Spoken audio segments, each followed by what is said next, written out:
You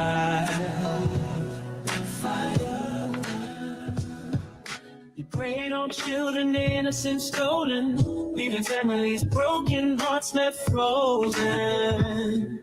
Triggers. You've caused so much pain, selfish ways. You'll never change. Promises, the scars still remain. Legacies are etched in every name. Triggers.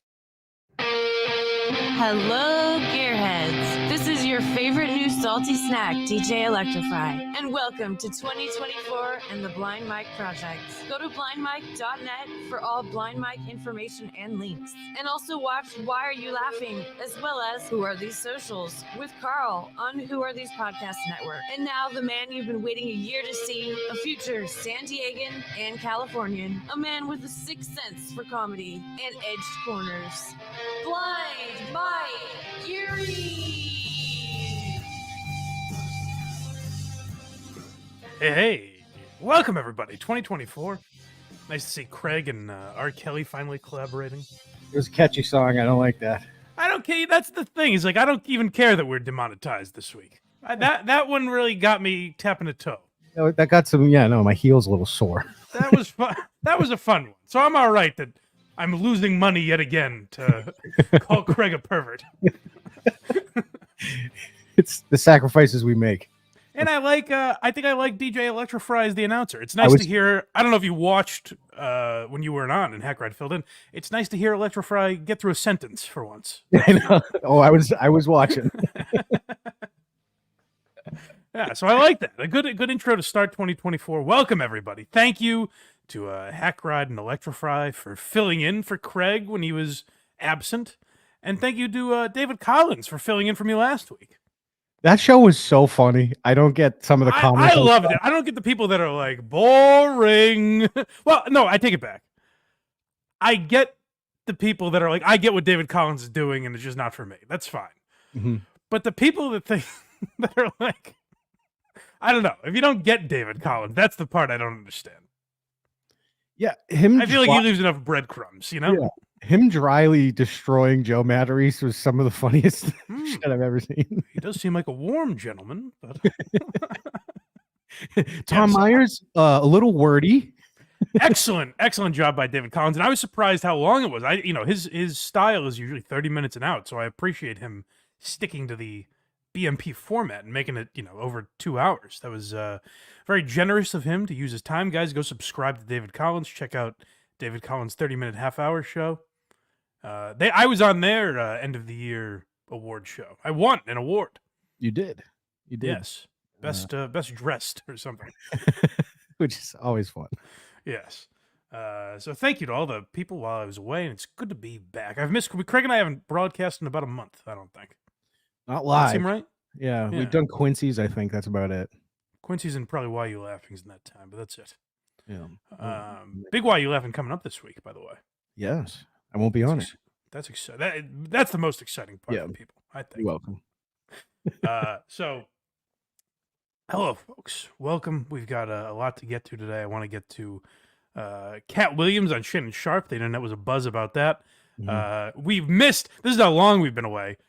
We missed this. I didn't hear a ton of people talk about this one. Am I wrong? The Kevin Spacey Christmas Eve drop.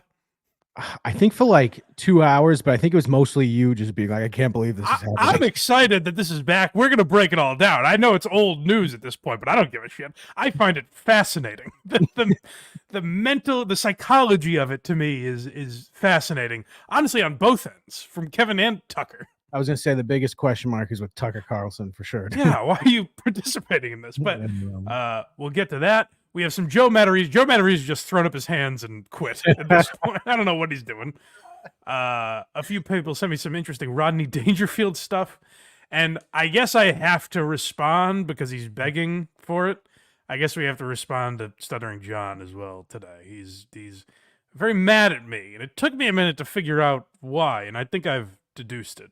It's strange as ever with Stuttering John. So we'll get to all of that today. But first, I want to let you guys know to go to blindmike.net. That's where all of our links are. If you want to subscribe anywhere you get podcasts to this program, Why You Laughing, our history comedy podcast, or Who Are These Socials that I do every Thursday at 6 with Carl on the WATP network. Check all those out. All the links are there, blindmike.net. We appreciate you subscribing wherever you get podcasts. But if you can subscribe on YouTube, that seems to be the way of the future. At least for the next 2 years until they start kicking podcasts off and we have to find somewhere else to go. But for now, you go to YouTube, become a member if you want. If you're not a Patreon member because you don't use Patreon, you can become a YouTube member. You get bonus Why You Laughings there as well as early releases. But you get a little more on Patreon. So check out the Patreon as well. You can still become a member there if you'd like. All those links are at blindmike.net. We appreciate it. And I'm supposed to say this at the end of every segment. I always forget. We accept gifted memberships on YouTube. So please, for the love of Christ, subscribe on YouTube. You know? We appreciate it. We need you. Yeah. That was excellent with the I guess we're not gonna hit 5,000 and then it was in like 8 minutes. Kirk retweeted it. Yeah. I guess later Shane Gillis retweeted it too. But I never know what that means because like I doubt anyone that just follows Shane Gillis sees a random like, oh, Shane retweeted a blind guy. Let me subscribe to his. I didn't see him do. I saw the Matt and Shane quotes account. Maybe that's probably how he saw it. I'm guessing. Yeah, they probably think it's gay blind Mike. Yeah, maybe. The amount of comments we get where it's like, this isn't the same guy. I'm like, I know. Why aren't you on the air more? You can speak. Sorry, folks. They're trying to get gay blind Mike eyes from Mr. Beast, I guess. That'll solve that problem. No kidding. You go by blind Mike then, can you? You copycat. We got some super chats in early. All right, let's get those out of the way. I don't have any fancy jingles, but all right. Matt for $20. Hashtag VLSBMP. Hashtag Gearheads. Nancram, $27.99. Happy New Year. Oh, thank you, buddy. Very kind. Dominic for $2. David Collins was excellent. Way better than Craig. I agree. Yeah, I absolutely agree. Yeah, it's nice to have a professional on board for once. Turbo 7049, $5. Will Newsmax still allow Craig on air after revelation? I think it's revelation you were looking for there. That he hung out with Bill Clinton. Don't. We're gonna make fun of Stuttering John later. Don't pull a John and correct his spelling. Oh, I'm not saying the man's calling you a pedophile, and your retort is, "Oh, well, you made a typo. You can't spell, so." Tit for tat. I think they'll still allow me on. I think that's part of the. Sorry, I interrupted his question. What was that? Is Newsmax going to allow you on? Yeah, because I hung out with Bill Clinton 59 times. I think that's part of it. Yeah. Well, as Craig says to me, like Biden's name is on here 59 times. Craig's is on twice. You know, what's the big deal? Right. I realized what was happening. I stopped hanging out. You know what I mean? Yeah. Craig was doing maintenance there, he says. Someone's got to fix the toilets. Magnesium linoleum, $5. Congratulations, Mike, on making Stut Joe's revenge list, you dumb fuck. Craig, Carl, I get it. Congratulated me on joining the dumb fuck club. There you go. A prestigious honor. Drip Lord, $2. Mick quitting Mick Bait is a W for Craig. Hashtag school bus. Woo! We got a new member, Matt, and he gifted 5 Blind Mike Project memberships right after. Oh, wow. Well, thank you, buddy. I don't know how that works, but we appreciate it. I'm sure we'll see him. Yeah. Thanks. And we are caught up for now. Oh, everyone already got them. I can see in the chat. Oh, wow. Well, welcome aboard, folks. Thank you. We appreciate it. Now, let's get into Katt Williams. I'm surprised how many people sent me this. Like a bunch of people sent me the link, asked if I had seen it yet, if we were going to talk about it. I didn't realize how much crossover me and Katt Williams had. But maybe it's because he just went after everybody. He was on Shannon Sharp's podcast, Club Shay, and it might be the highest viewed podcast like ever. Oh, it made the rounds. It was the last. So what I cut clips 2 separate days, or timestamp clips 2 separate days. The first day I started it, it had 10 million views. The next day when I went back, less than 24 hours later, it was 17 million. So pretty rapidly. Actually, while we were playing this, see how many views it has now. Because even like the clips of it had millions of views. So It really made the rounds, but I'm curious how much the full episode is up to now. But he went after everybody, so he's kind of been away for a little while. And a lot of people have, if you don't know, a lot of people have gone after Katt Williams for having a drug problem, saying he's crazy. And the one thing I will say about Katt in this interview is, to me, he sounded, say what you want about the content of what he's saying, like the subject matter. He sounded coherent. Yeah. He sounded very grounded, and grounded might be the wrong word, but he sounded with it, I guess is my point. If you had to guess how many views this thing was at, what would you guess? 24 million. It's at 29,115,076. Jesus Christ. That's gotta be one of the highest viewed podcast episodes ever, I would think, right? Have to imagine. Yeah. That's an episode of The Big Bang Theory, for God's sake. I mean, Joe Rogan excluded, it has to be. Yeah. But even like Rogan, I would always hear the numbers thrown out like 11 million or something like that. I heard that Peter McCullough one that he did was over 50. Okay, maybe. I don't know where that number comes from, but who knows? Yeah. Right. This we can see. Thank you, YouTube. Yes. All right. So let's just get into it. What is Katt Williams going off on? Because he goes after pretty much, if you're a black comic that's worked in the last 20 years, Katt Williams has gone after you. Ricky Smiley. So Ricky Smiley, I know the least about. I know he was in the Friday movies, and I saw his response. I guess he has his own radio show. So he responded recently, but this is him going after Ricky Smiley, who I guess this is where this all starts. Is Ricky Smiley was on Shannon Sharp's podcast. It's amazing, by the way, that the interviewer that has this is Shannon Sharp. I know. A man who can't speak. As the biggest interview of the year. To be fair, he didn't have to speak much during this interview. And boy, didn't he. Boy, did he deliver on that. Thank God. So he had good instincts to just sit back and watch. Yeah, so I guess this all stems from Ricky Smiley saying he was originally up for the part that Katt Williams had in Friday. You gonna set the record straight? Are you kidding me? You let Ricky Smiley sit here and you said out that mouth, you stole Friday After Next, the one I was in. I wish all of America fumbled a bit when that happened. And then he said some stuff that we haven't heard in 100 years in Hollywood. You ain't say nothing. This man told you he had Katt Williams' role. He was gonna be Money Mike. And Katt Williams was gonna be the Santa Claus. Now let's 3 quick points. You mean in Hollywood they cast a 5'5" black Santa Claus that weigh 145 pounds? That's your Hold on a second. That would be great.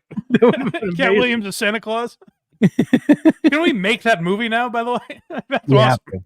It has to be new, like the Bad Santa too. Katt Williams is a guy. You can't teach what he's doing here. Where simply his voice and cadence is what is making him hilarious. I mean, like, he'll get into some of the things he's saying is also hilarious. But just the way he talks, like, you could listen to him read the Bible, and you'd be laughing. I know. It's an intangible that very few people have. It really is incredible. It's like when I love that story when Kevin Hart was bombing once, and Patrice O'Neal threw a dictionary at him and told him to read it. It would be funny. It was a phone book. Or a phone book. Read that. If Katt Williams picked up the phone book and started reading it, it would be hilarious. Yes. Story is the Ricky Smiley that couldn't even do curse words because he had a Christian fan base. He was gonna play the pimp. Why you didn't ask him why has he played a woman in more movies than he's played a man? Well, I didn't know He shouldn't be Hold on. Go back just a little bit because I want to address what he's actually saying. But I like that he's just like on, former NFL tight end Shannon Sharp's show. And he's like, why didn't you ask the appropriate follow-up? I don't know, he's got fucking CTE, Cat. Give him a break. He's drooling as you're asking. Why didn't you ask him? He's not a skilled interviewer. I don't know. Couldn't even do curse words because he had a Christian fan base. He was gonna play the pimp. Why you didn't ask him why has he played a woman in more movies than he's played a man? Well, I didn't know He shouldn't be able. You wouldn't let a athlete that been on steroids talk about one of the greats. Is the dress the steroids in this analogy? I think so. I'm trying Performance to enhancers, which he does kind of get into, I think, in the next clip. Well, so this is a big thing with Katt Williams is the dress. He talks about, I don't think we have the clip of him talking about Martin Lawrence also, No. where he's like, Martin Lawrence promised me that he would put me in these movies. The next thing I know, I look at the script, he's got me in a dress. And he's like, I said, let Brandon T. Jackson play that role. just ricochet shots all over the place. I think there are more ricochet shots than actual bullets being fired. Yeah. It's like, oh, sorry about that. Well, So who do we have now? Cedric? This is him talking about the dress. Oh, okay. All right. He was so egregious, I put in my contract that I won't work with Ricky Smiley again unless he's in a dress. There's no way. There's no way that holds up legally. Could it, though? Your Honor, clearly my client, Mr. Williams, stated. It's like, I mean, he would only work with Mr. Smiley if he was dressed up like a little girl. If he had pigtails and a comically large lollipop. That's the only situation. I bet someone will find out if this is true. And if it is, that'll be amazing. That's the greatest. Imagine putting that in, like, just some stiff lawyer has to put that in print. It's like only under the conditions that. It's like a contractor who bids like 4 times what the job is worth and gets it. Ricky Smiley will wear a dress in perpetuity. I put in my contract that I won't work with Ricky Smiley again unless he's in a dress. Now, what was Ricky Smiley's next movie? Was it First Sunday? Did he wear a dress in it? You bet he did. It's in my contract.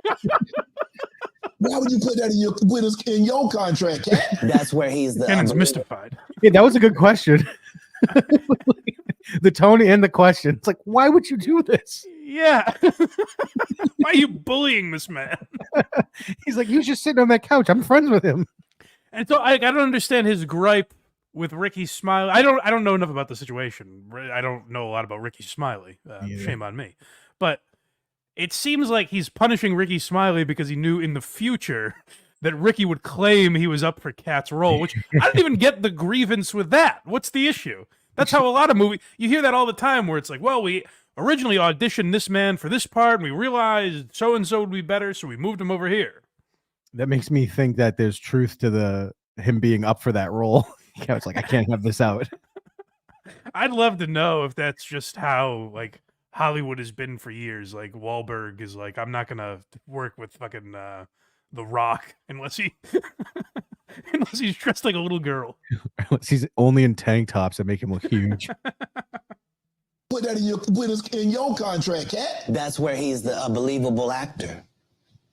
That's great. Him and Tyler Perry can't play a man to save their life. They play good women, and I believe that the best actor should be in the best role. The way, the comedic time, the genius of Katt, the way he just takes a sip there. I know. They play good women. It's very, that's a great movie script, like a mafia scene.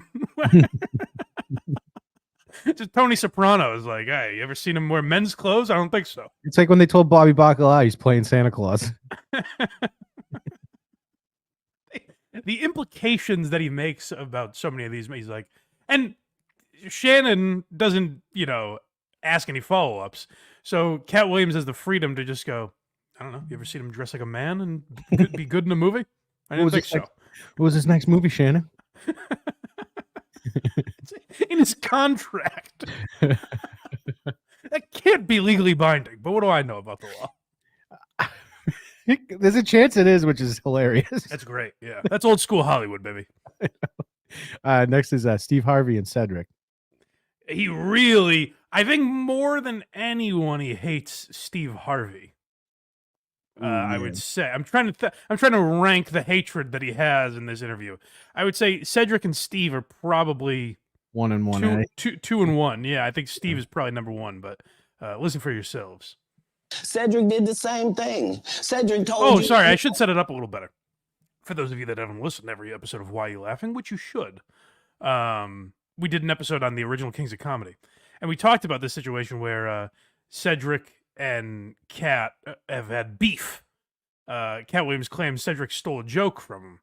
And Cedric says the timeline doesn't line up correctly. Katt claims it does. And I've since seen videos that I think kind of prove Katt's point. But that's where this all stems from, is joke stealing.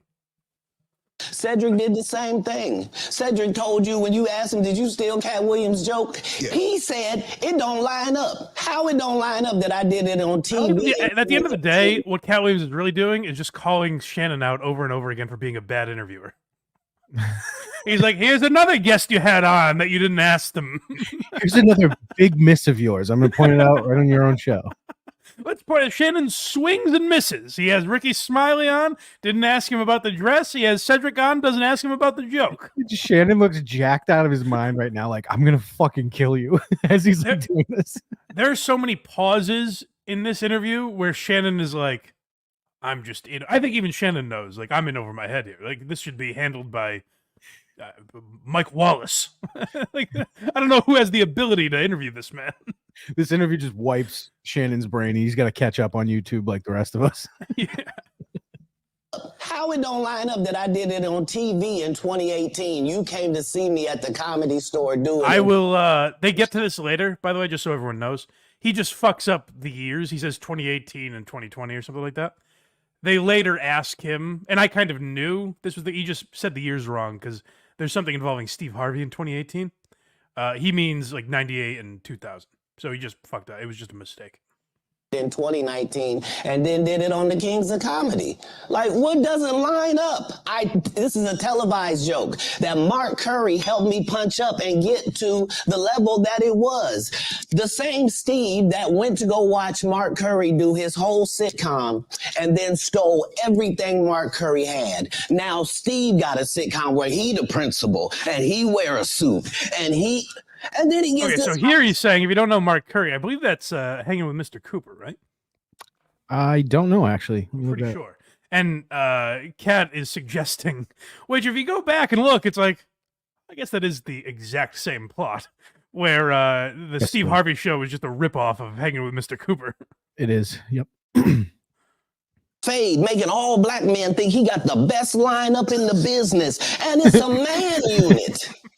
Then you ask it, why you not a movie star? I didn't want to be. Can I defend Steve Harvey for a second? Of course. Did people think that was his real hair? It was a perfect square. It was. I don't know how it would possibly stay that. It would be insane if it looked like that. You go to the barber, you're like, I know what I need. Give me the Steve Harvey. Give me the perfect cardboard box. This the same Negro that hated on Bernie with this same thing. I didn't want to be a movie star. No, you couldn't be a movie star. There are 30,000 new scripts in Hollywood every year. Not one of them asks for a country bumpkin black dude that can't talk good, baby, and look like Mr. Potato Head. There ain't none. You have to have a range. Hold on again, where Katt has some great ideas. I sure would like to see that movie. He does look like Mr. Potato Head. This summer, a country bumpkin that can't read. That sounds like it has racist implications, so this better be a black film. Also, I feel like Steve Harvey hosts like 40 shows. I think he can talk pretty well. Well, most of the clips, yeah, sure. I mean, I understand he fucks up sometimes, but like he's a good host.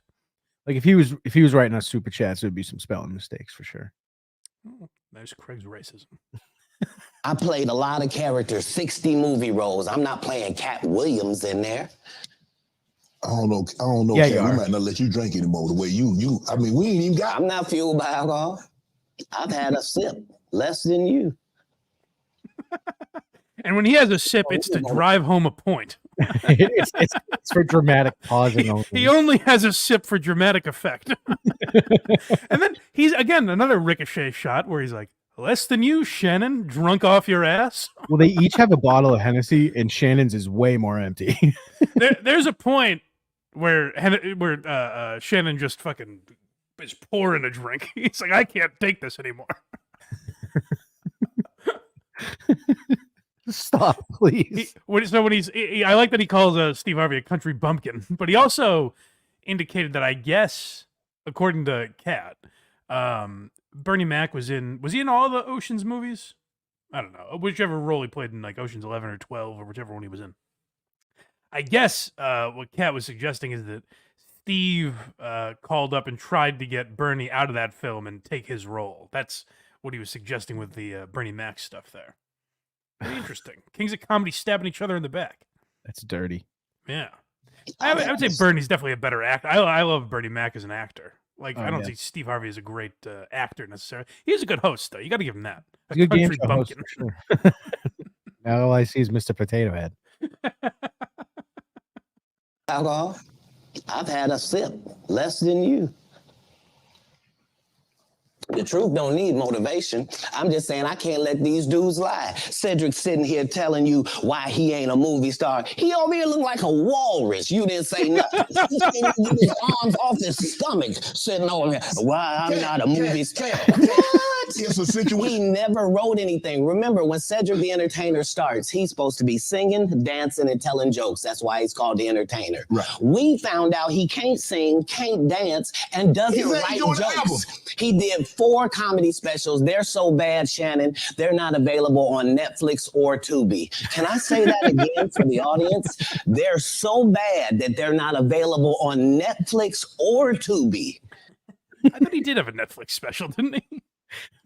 I'll check right now. We're just fact checking Katt Williams. This can't all be right. You got. I will defend Shannon Sharp for a moment. Is that he's burdened with the task of defending black comedy over the last 20 years. He's getting names just tossed at him. He has to defend. Can we please talk about Chappelle? I got that one. Well, Chappelle's the only guy that he likes. Chappelle's really? the only guy that he defends. I think Chappelle was good to him, and it seems like the we did an episode on this as well. The black men playing roles that make them wear a dress. That was a big part of the whole Chappelle show thing. Like when he came back, he talked a lot about the idea that the industry wants him in a dress. Katt Williams kind of claims that he planted that seed in Chappelle's head, basically.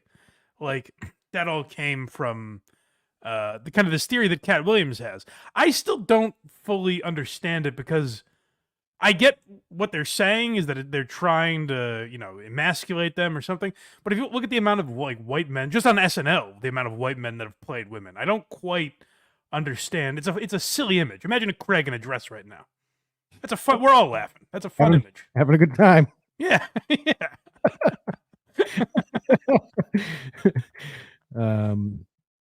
Cedric the Entertainer, live from the Ville on Netflix.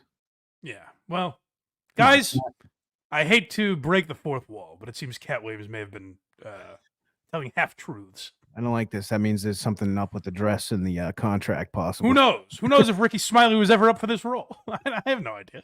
Does he exist? Next, we have him talking about Kevin Hart. All right, working his way towards more modern times now. He's just going in. He's got a timeline. He's going in chronological order. Yeah. Guy Torrey did a beautiful special about the Comedy Store and Fat Tuesday, where he said that Steve and Cedric and Kevin Hart and Tiffany Haddish came through there and made all lies. Steve. Okay, hold on a second. Guy Torrey, another ricochet shot, where he says Guy Torrey made a beautiful special about the Comedy Store that was full of lies. Nothing happened. It was beautiful how chock full of lies this thing was. Came through there and made all lies. Steve and Cedric never performed at the Comedy Store at all. Tiffany was only seen at the Laugh Factory. In 15 years in Hollywood, no one in Hollywood has a memory of going to a sold-out Kevin Hart show. There being a line for Hold on a second. He did just sell out Lincoln Financial Stadium. He sells out football fields. Now, if you were at a football stadium and there were a few seats empty, I'm not going to nitpick there. No. Come on. Maybe technically not every seat was full, but come on. The guy sold 80,000 tickets. No one remembers. I think what he's saying is that, and he's going to get to his point, but he's saying in the early days of Kevin Hart, he was not like this crazy successful comedian. Isn't that how they all work out, though? Yeah, I guess that's a good point. Isn't that the trajectory of comics? Even I Matt guess that's a Rife fair wasn't point. selling out clubs at first. I remember when no one listened to Tim Dillon's podcast. Yeah, I guess. He actually made a good point. Yeah, that is. So he worked his way to fame, is what you're saying, Kat. But no, he has a different theory. A standing ovation at any comedy club. He already had his deals when he got here. Have we heard of a comedian that came to LA and in his first year in LA, he had his own sitcom on network television and had his own movie called Soul Plane that he was leading? No, we've never heard of that before that person or since that person. What do you think a plant is? Didn't that happen to Burt Kreischer and Joe Rogan? Well, they're industry plants. Oh, right. He gets to Rogan as well. So Kevin Hart responded to this and was like, you got to get rid of that hate in your heart, Kat, and then just promoted his movie, which is kind of funny. He promoted Katt's movie? No, promoted Kevin's movie. Oh. He's like, anyways, in the meantime, watch the trailer for my new Netflix movie, which is kind of funny. But there's an old, so this rivalry has been going on for years because I saw a clip from the Breakfast Club that was going around from I think 5 or 6 years ago, where they asked him about some of the Katt Williams stuff. And Kevin really goes off on Katt back then, where he's like, why do you think Katt's not as successful as me? It's not because he's not as funny. It's because he doesn't work as hard. He doesn't show up to like things he's supposed to do to promote movies or promote gigs, whatever. He just blows them off. So that's Kevin's point is like, I'm a harder worker than you. There's not a conspiracy, you know? Everyone does know and acknowledge that you are funny, Katt Williams. Yeah, like Katt Williams is one of the funniest guys ever. Just a natural, like listen to him right now. He's hysterical. He's not even saying anything. But he kind of acts like there's this conspiracy around him when I think he just, he does what he wants, which historically, and you can say there's problems in the industry with this, and I understand that. But historically, guys that just do whatever the fuck they want don't have as good a career as Kevin Hart, who does everything he's supposed to do and shows up. And I watched that Chris Rock, Kevin Hart documentary they just put out on Netflix. I thought it was going to be like, who gives a shit? It was actually pretty good. And Kevin Hart I like that he mentions like Voss and Norton and Colin Quinn and all those like New York guys. He's been interacting with them on Twitter a lot more lately. Yeah. Well, it's funny to see him finally give Big J props. He's like, sorry this took so long. Hey, you've really come a long way. Because it was funny because he was talking about Shane Gillis. And he's like, this is like some of the funniest shit I've ever seen. He's like, no, this is comedy. Yeah. Bobby Kelly's like, what about your good friend Big J? Well, that's what's weird to me is like, I've heard Big J talk about this, and I think it's an interesting point where when the Chris Rock, Will Smith thing happened, Kevin Hart was doing some interview where he gets like tearful and he's like, I mean, man, those are both my brothers. Those are two of my best friends. And Big J's like, brothers? Like, these are considered your brother? Like, Jay's name was on Kevin's phone bill because Kevin didn't have good enough credit or something. Will Smith is your brother? Like, that's crazy to me. But I think when you're in that level of fame, there are, you can only relate to certain people, really. Like, it's hard to fucking go to an Eagles game with Jay Okerson when you're going to get mobbed because you've played there yourself. Right. So I understand that. Like, Kevin's at a like crazy different level. But anyways, his back to his beef with Katt. Was that the end of that clip? Nope. All right, let's hear it. Maybe people don't understand the definitions of these words. He just did his documentary with Chris Rock where he shows you that his whole upbringing in comedy was on the East Coast. Yeah, it was. So how simultaneously was he here in Los Angeles doing the same thing? Planes, airplanes.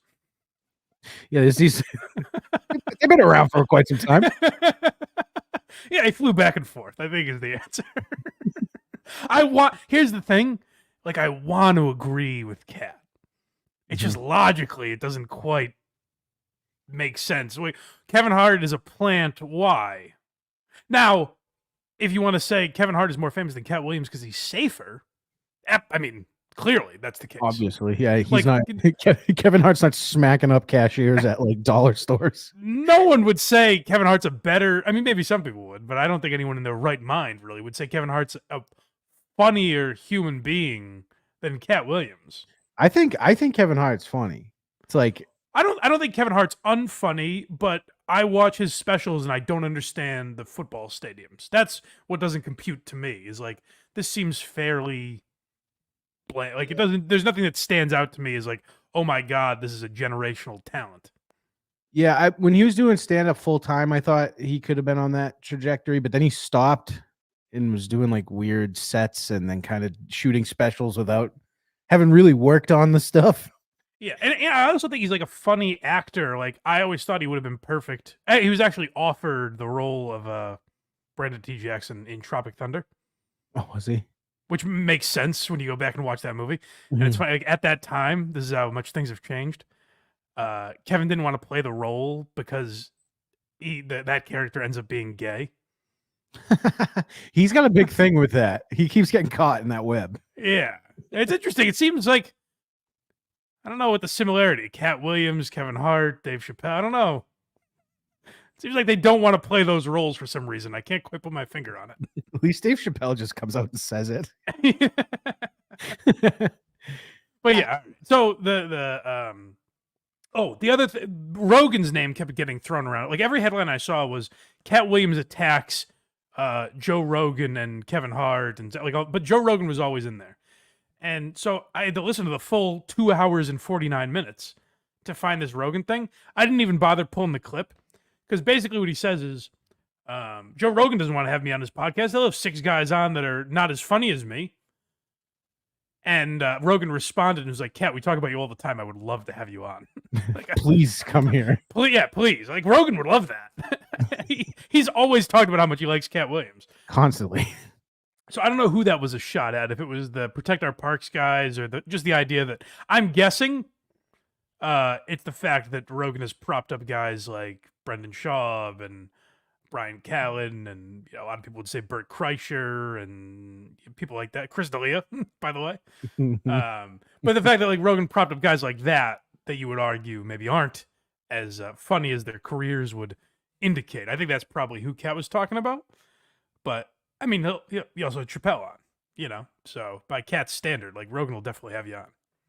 Yeah, I mean, why wouldn't he have him on? He's got he had Alex Jones on. I think he's fine with it. But that was compared to some of these, that was a minor. It was kind of a way of just complimenting Shannon Sharp. He's like, Rogan won't have me on, so I'll do this podcast. I'll do the next biggest thing. I was looking at these numbers. I was like, and I went back to see some of the, like when Ricky Smiley was on and some of the other podcasts he mentioned. Shannon Sharp's podcast consistently gets like millions of views. Yeah, he's like huge. Why? Ever since he left Fox Sports, he like blew up. I don't understand why. The Stephen A effect, man. I mean, when he keeps calling him Skip and he gets pissed and punches the desk, it's pretty funny. So people probably that was a great moment, but that doesn't make you listen to his podcast every week. I just don't get the numbers, but yeah, good for Shannon, I guess. I get the numbers on this one for sure. Everyone is he on his is he on his own or is he part of some corporation? It's his own YouTube channel. Yeah, but I was trying to remember if he left. He's on the yeah. I guess this wouldn't be a ESPN podcast. You don't think Disney's sponsoring this interview? No. Here, Katt, have some Hennessy and go off on comedy. There's nothing about anything but Shannon Sharp in the descriptions or links or anything. I think he's on his own. Oh, good for him, I guess. That's it's impressive. 2.13 million subscribers on YouTube. Shannon That's Sharp. wild. That's crazy. Next we have Harvey Weinstein. Here's where we get into some good stuff. Here's where Katt makes some implications that I don't care how true they are. I'm willing to buy them. I believe it.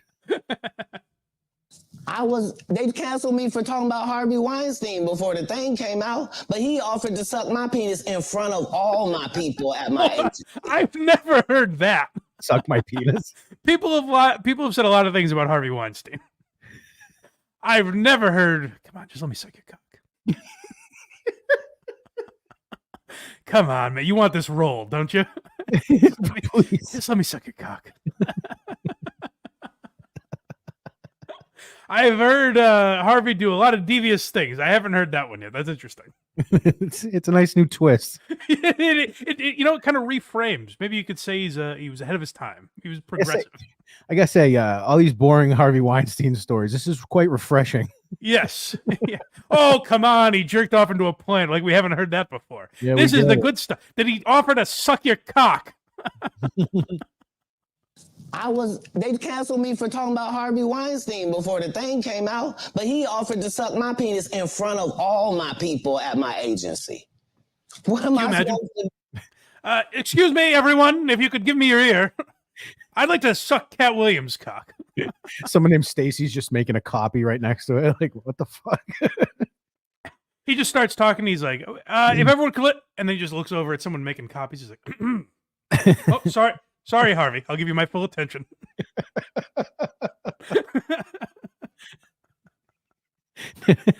Like a proposal. To the people of Miramax, if you could all listen to me for a moment, I've got some big news. If Katt unzips his fly here, you're gonna have yourselves the next Will Smith. This guy's gonna be big.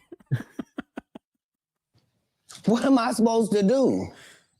He did all of that. I'm thinking I'm the only black person on the script. I get there, there's 3 other black guys on there. Woo.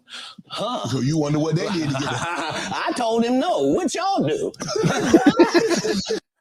Now Shannon's having fun. He's just like, well, whatever. We can bash Harvey Weinstein. He's a good way through his bottle of Hennessy. He's just having fun. What did they do? Shannon Sharp's getting in on it. Boy, Harvey Weinstein was a busy guy, man. He's just bored. You gotta applaud. And this guy's schedule was always chock full. He's quite big for a guy that's on the move that much. You can't call him lazy, This is the last clip. This is another. So he's talking about P. Diddy. And we've heard some rumors recently about Diddy. Am I wrong? Sean Combs. Yep. There have been some rumors about some of his parties, and Katt, yet again, ahead of the curve. Like, no, not they offered him $50 million and he turned it down. Who gonna turn down $50 million? Now, I've had to turn down $50 million 4 times. Okay, well, that's another one I loved. He's talking about Chappelle. He's talking about Chappelle turning down $50 million. Who's gonna turn down $50 million? Other than me, Quattro. 4 times. I could have had $200 million, but no thank you. 4 times, just to protect my integrity and that virgin hole I was telling you about. Right. Because P. Diddy be wanting the body. And you gotta tell him no. You got to tell him no. I did. See, I get the receipts for everything I'm telling you. That's why I can say them so freely. Shannon's losing it. Shannon, his follow-ups weren't always great. His reactions were, come on, Katt. He just tried to leave and he just started pouring another glass. Shannon's just like, leave the bottle. They each have their own. Can we go back a little? I want to hear that again. Yeah. Now, I've had to turn down $50 million 4 times. 4 times, just to protect my integrity and that virgin hole I was telling you about. I want to know which was more important. Was that? I want to know which was more important, his integrity or his virgin hole. Well, judging by which would he have sold out first, I guess, is what I'm asking. I think his integrity. That virgin hole's staying that way forever. I'm not spreading my cheeks, Sean.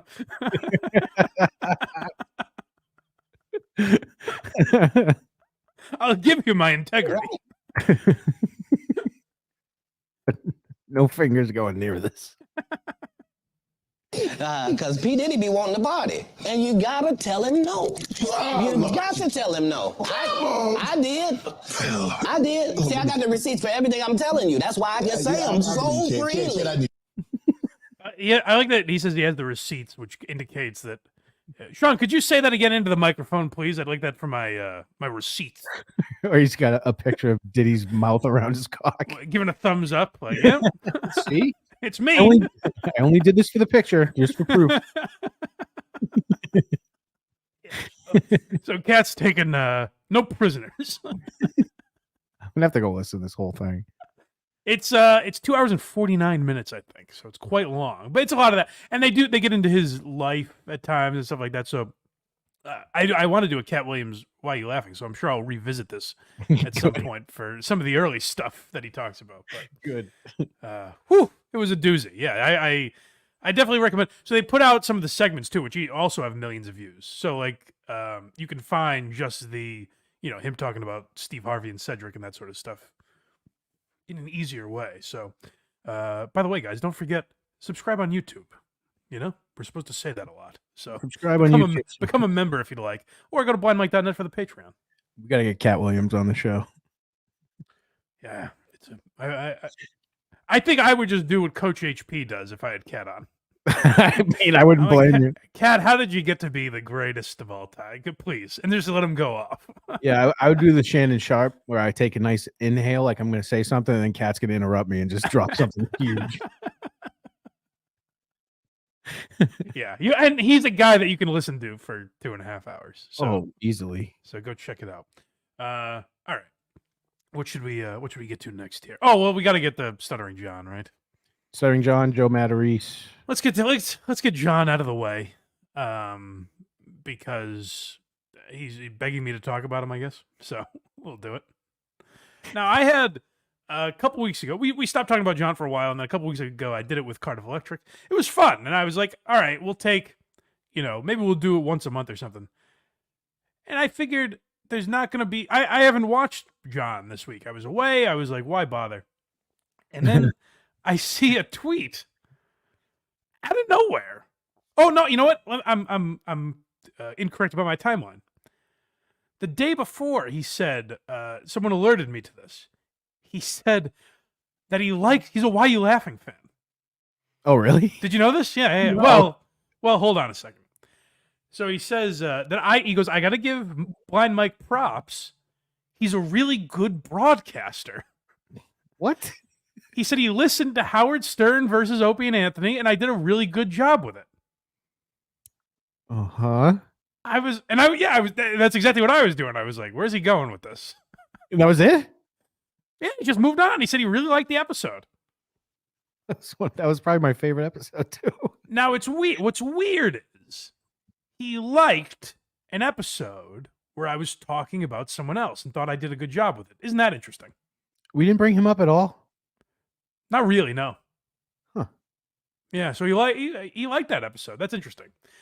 Then I see a tweet on Friday where he says, I'm doing a show. I'm going to torch Blind Mike for 20 minutes or something like that. And I was like, what is this? And by the way, this is how you know how John's career is doing. Is the tweet had 3 likes on it. And then I quote tweeted it.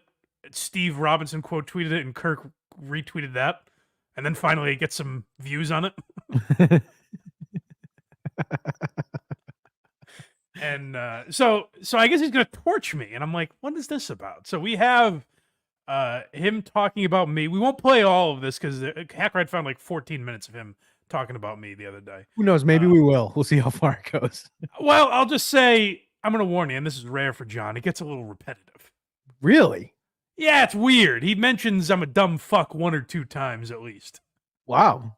Yeah, so I don't know if we'll get through all 14 minutes, but let's fire it up. Let's see here. What is you have him all flustered that he's going to repeat himself? What do you think his problem is with me? The one he says or the real one? Whatever. When you saw that tweet, when I quote tweeted that, what would you guess his issue with me is? Either the point dabble point or the potato. That's very interesting. That was my first thought, is, he saw me do an episode with Cardiff after he complimented me. Let's see if that's what it is. A lot going on in the Dabbleverse. Blind Mike is an idiot. All right, hold on. Greg Poehler tweeted me that clip.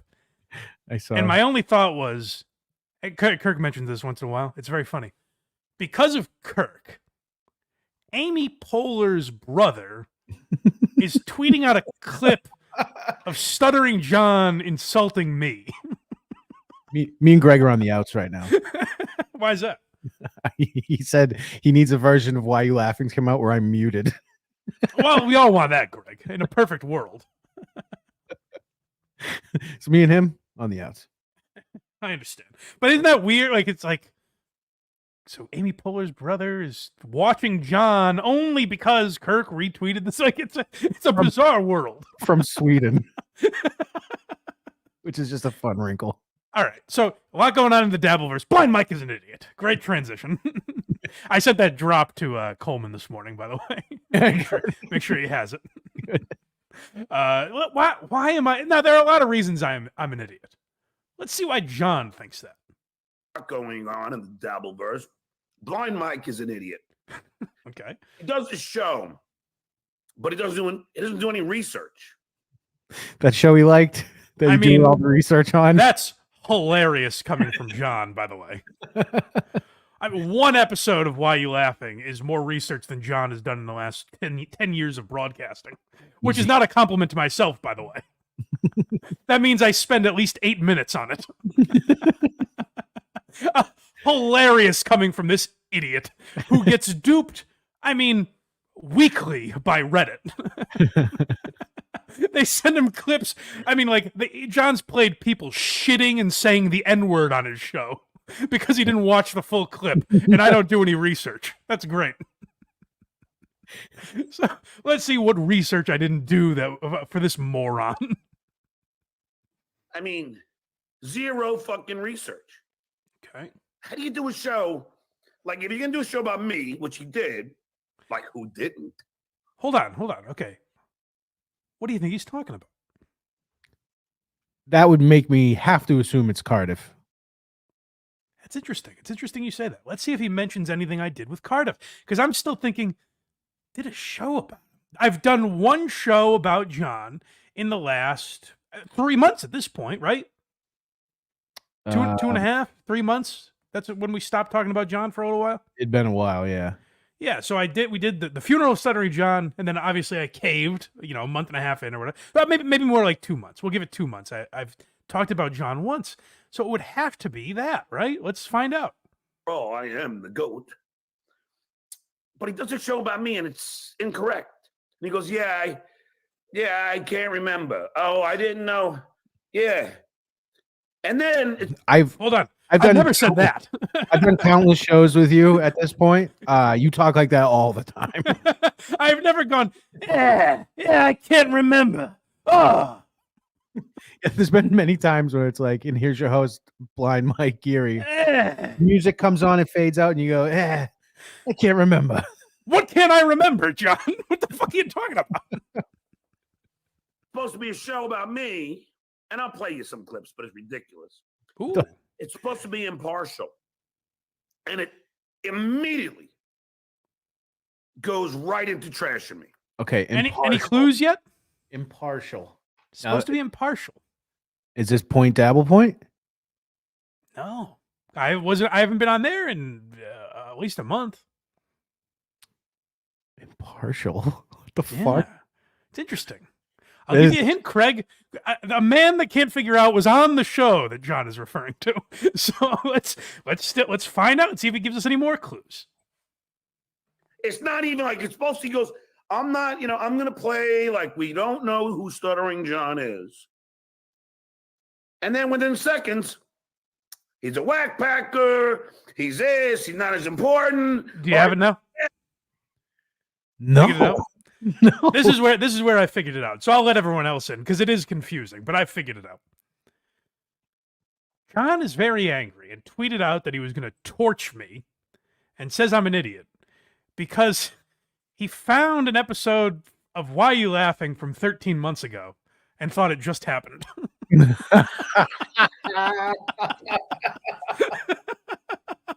Okay, so that thought crossed my mind, but I was like, there's no way that's it, so I didn't even say it. Yeah, this is what John does is like he's so out of touch.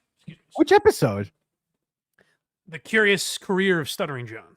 Oh, yeah, that was a while ago. Yeah, it was over a year ago. So we did an episode about John, and go back and listen to it. Because I did, because I had to, because of this idiot. So I watched the first 10 minutes. John says I do this all in the first 5 minutes. It's not true. He's wrong. So I had to watch the first 10 minutes to find what he was talking about. Go back just a little bit, because I want to point by point, dabble point, if you will, show you what he's talking about. And for those of you that are real curious, go watch The Curious Career of Stuttering John on Why You Laughing? Because I thought we did do a pretty good job of presenting it. I don't know that I said I would be impartial, but I did try to approach it like I would any other episode of Why You Laughing, where it wasn't a bash fest. We played clips of John and reacted to him. I thought is what we did. According to John, we did not. To trash me. It's not even like it's supposed to. He goes, I'm not, I'm going to play like we don't know who Stuttering John is. And then within seconds, he's a whack packer. Pause. He's not. The whack packer. So what I say is that John has a certain opinion of who he was on the show. He thinks he's on the same tier as Robin, Fred, and Gary. I would put him maybe a notch below that. And I say there's an element of him that is a bit like a whack packer in the sense that he's there to be mocked. But the point I'm making is, the reason I brought this up is I said that if John retired after The Tonight Show and wasn't doing this shit that he's doing now, then the legacy of John would be similar to, like, the example I used was Beetlejuice. And I can see why that would be insulting to someone. But the point that I'm making is, John would be beloved. No one would look at him as a horse's ass. They would say, oh, that lovable guy that went out and asked the questions, and Howard made fun of him. He was a bit of a goofball, but who cares? He was funny. We like John. That's the point I was making. The comparison I was making to Whack Packers was that John is similar to them in that, like, he's a lovable buffoon. Now, that is me not doing my research, I guess. I don't know where I could research that. Does the Dewey Decimal System have anything about that? How could I find? Where are the documents that say how much John was respected on the Howard Stern show? There's charts everywhere. Research. Oh, you know what? I'm sorry. I looked through a few encyclopedias. John was respected more than Beetlejuice. That's facts. Yep. I've now done my research. Which, by the way, Beetlejuice is a much bigger star than John now. Like, he's big on people that have never heard of Howard Stern. He's like a TikTok star. Yeah, he's like talking shit to everyone. Yeah. He was huge on his. He was doing cameos for a bit. Yeah. And so sorry I elevated you, you big oafish retard. Whoa. Sorry. You're right. You're not as famous as Beetlejuice. I'm sorry. I didn't do my research.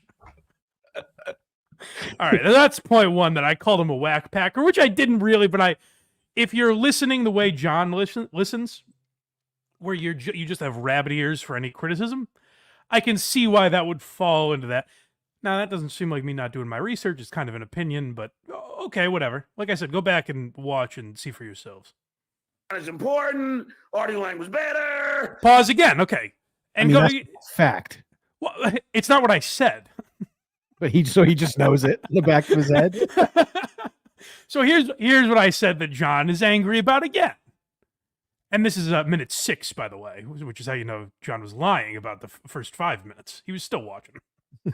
John says, I said that John was there for what some would say is the best era of the Stern Show.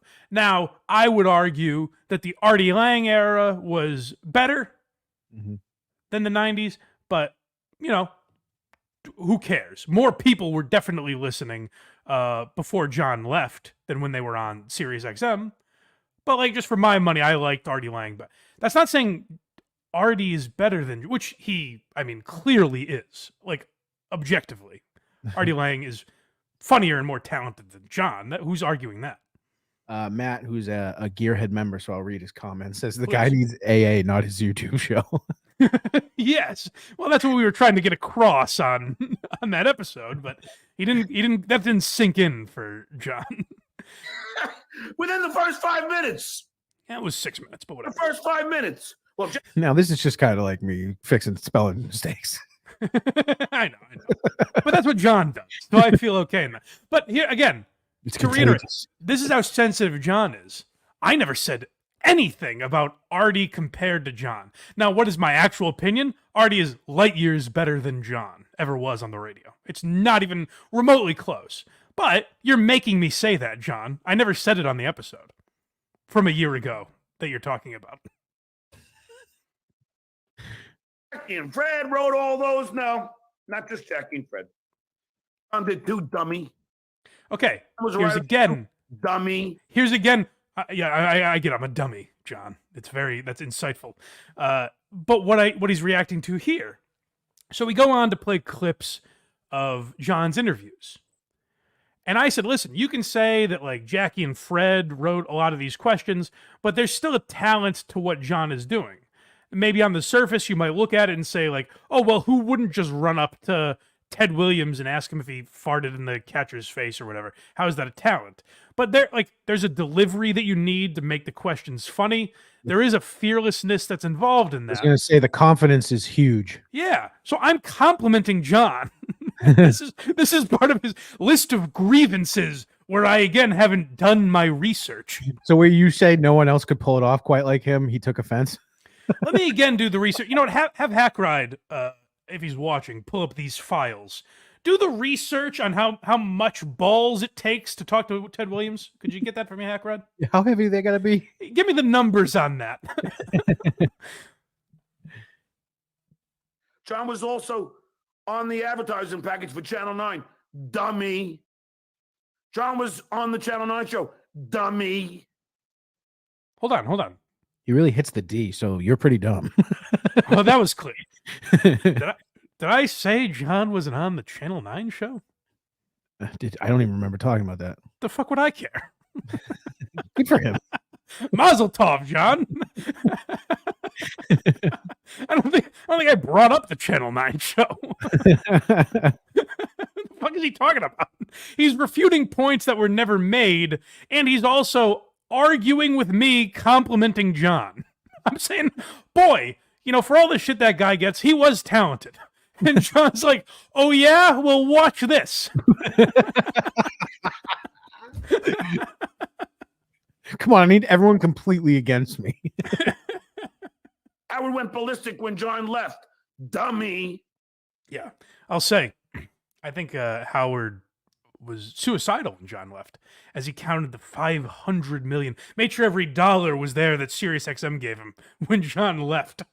Oh, I have 500 million, but what is money really when John's not in my life anymore? It was actually $20 short because he needed a cab home.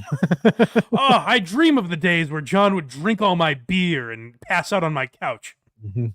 I wish I was still in that era. John was an integral part of the Howard Stern show. Dummy. I literally said the point you're arguing with, I'm saying that. That was said the whole time. I said, and this is where I said I was trying to be impartial, I guess, that John's arguing with. I said, for all the shit that John gets, let's spend an episode where, for some of it, we try to remember that John was a big part of that show. I guess I didn't do my research enough to realize what a fucking moron he is, but... Did a whole episode of Why Are You Laughing on him on the show. Right. Yeah. To John's credit, I'm not doing a Shuley episode. We haven't done Dangerfield yet. Yeah, we did. Oh, yeah, we did. Shit. We absolutely did. It's like the third episode. Yeah, I know.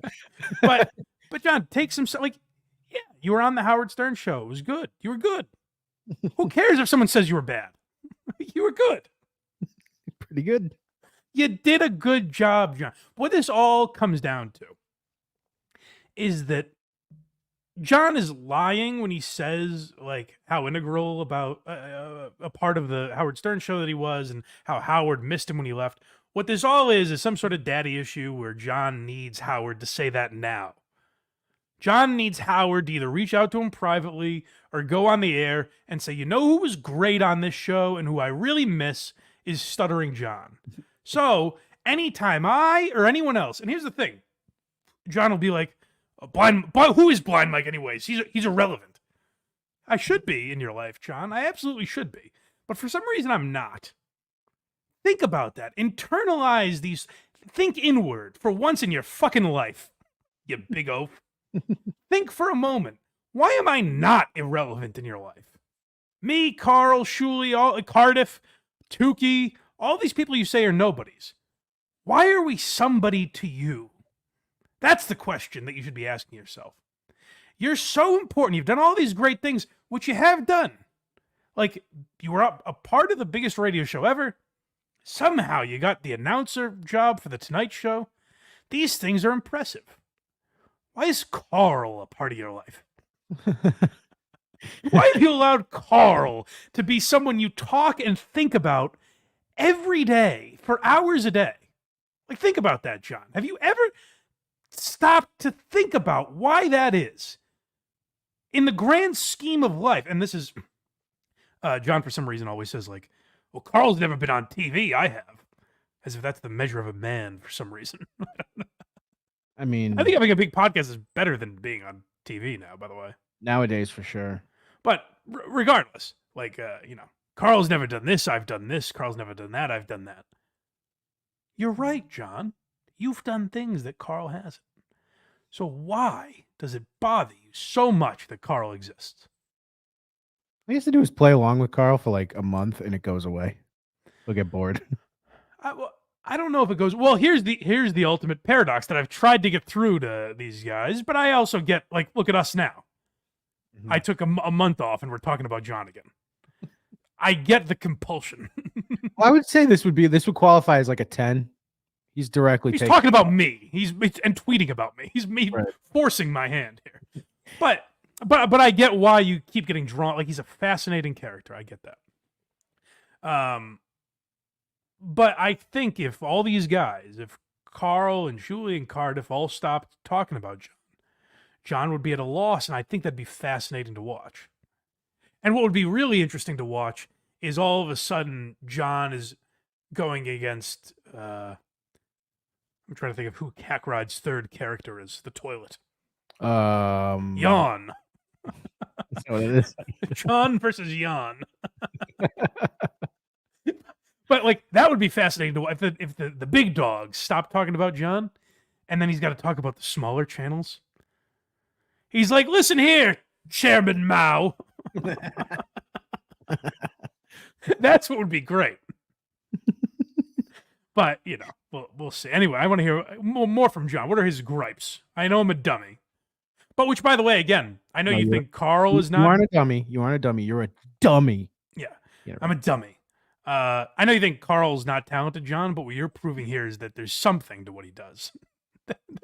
there's something to playing a clip or watching a clip, I guess, and reacting to it, and in a funny, digestible way. There is a skill to it, rather than just oafishly repeating yourself. Mm-hmm. Like a big drunken buffoon saying dummy over and over again. It's not quite the skill that some other people have at this. Oh, well, John's ego now. It's not. It's just like, look, I'm not going to fucking sit here and just let the fucking people lie about me. What I did was legendary. Okay. Yeah, was it Howard? You know what, John? You've proved you don't have an ego. I guess I was wrong. Did I say you have an ego in that episode? I'm sorry. His name on StreamYard right now is Stuttering John Melendez, a.k.a. The Goat. Is that true? Or are you just making a joke? I swear to God. Okay. Well, John, you know what? I didn't do my research. And had I looked into it and realized you thought you were a legend and you've named yourself the GOAT, I'd realize your ego is totally in check. I'm sorry. And I should have done better research. Yes. In the beginning, was it just Howard, Fred, and Jackie writing questions? Yes. Oh, so I was right. Wait a minute. Wait, so it had nothing to do with you. Oh, hold on a second. I'm sorry. I take my apology back. Take my defense of him back immediately. I guess I was right. Things morph. I was a kid. then You were in your mid-20s. and my role on the show became bigger. Now, he was right saying that I was the antagonist. I was. Fuck I yeah. think I said that. I'm proud of it. John's hearing his own podcast in his head. I think he means like, I think he's talking about the man on the street shit again. Did I say he was the antagonist of the Howard Stern show? Well, he was antagonizing the people in the. Oh, I guess. But that's what he was supposed to be doing. I wasn't Right. criticizing him. No, yeah, exactly. There was no criticism. Yeah. I don't know. I'm trying to make sense of this fucking moron. I'm anti-hagonist. But Boo! Well, we got to go back and hear that bomb. Oh, boo! Oh my god! I have to dust off the bomb button. I haven't pushed it in a while. John, I apologize. You're a comedic genius. Holy fuck, that was terrible. If I had done my research and realized you come up with jokes like that. Let's do it. fuck yeah. I'm proud of it. I'm anti-hagonist.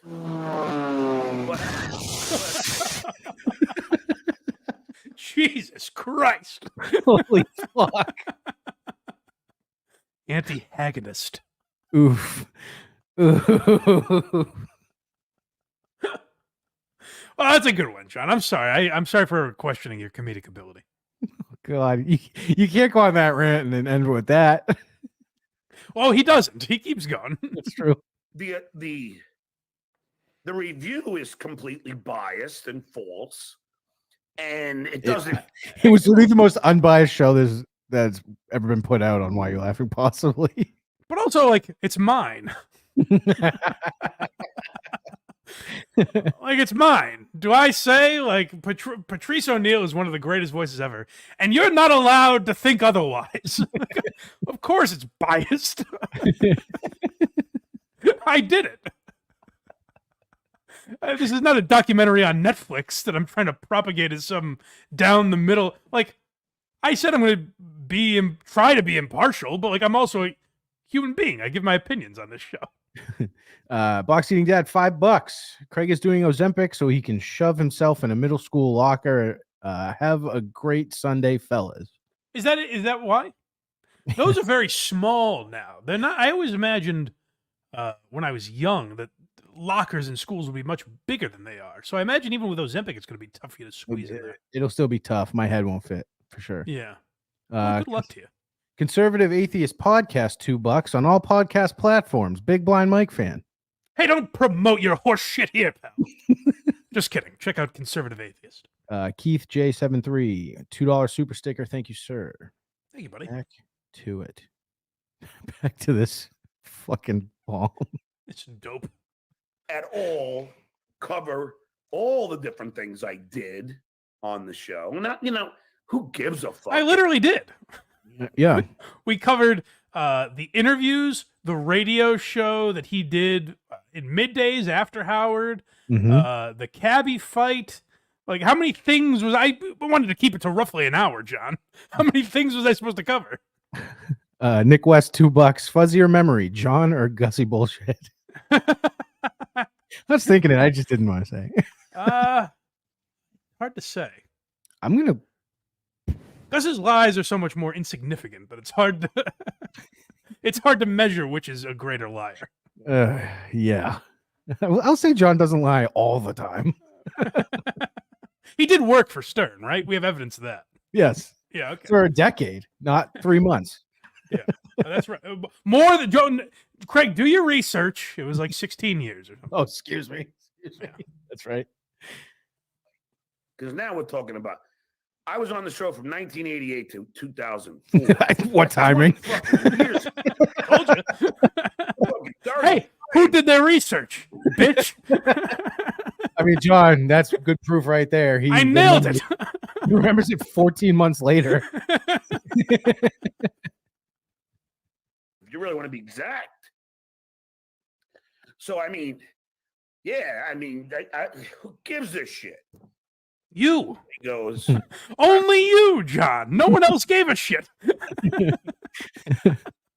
I wasn't getting flooded with emails about this episode. No one gave a shit. You give a shit. And again, ask yourself, why? Why do I care about this man and what he says? I'm gonna fucking play the fucking stupid thing because, you know, he is blind to the fucking facts. Oh, we might have to end the stream now. Agugoosh. He can't read a room. Burn. Now, this was a big. I don't think we're gonna make it all the way to when he has like Vinny the lawyer on. Vince the lawyer. We have 11 minutes in this video. I hope we don't make it there. It comes up like, "Am I really blind?" John still doesn't quite believe that, and Vince says, "No, I'm not blind." He goes, "The guy's not even really blind," and John goes, "Oh, he isn't." Just facts. Now, John, if you want to talk about doing your research, it would be incredibly easy to find out if I'm blind. And vouch, he's definitely blind. There's hours of coverage about it on the internet. And I've just seen it. Look up me and Dave Portnoy. We've never interacted without it being brought up.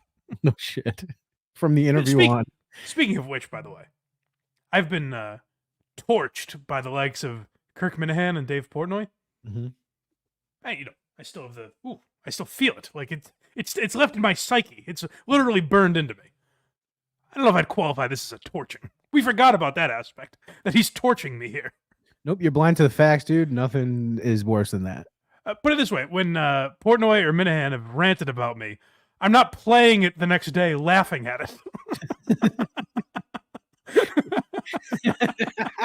I'm in the fetal position, shaking.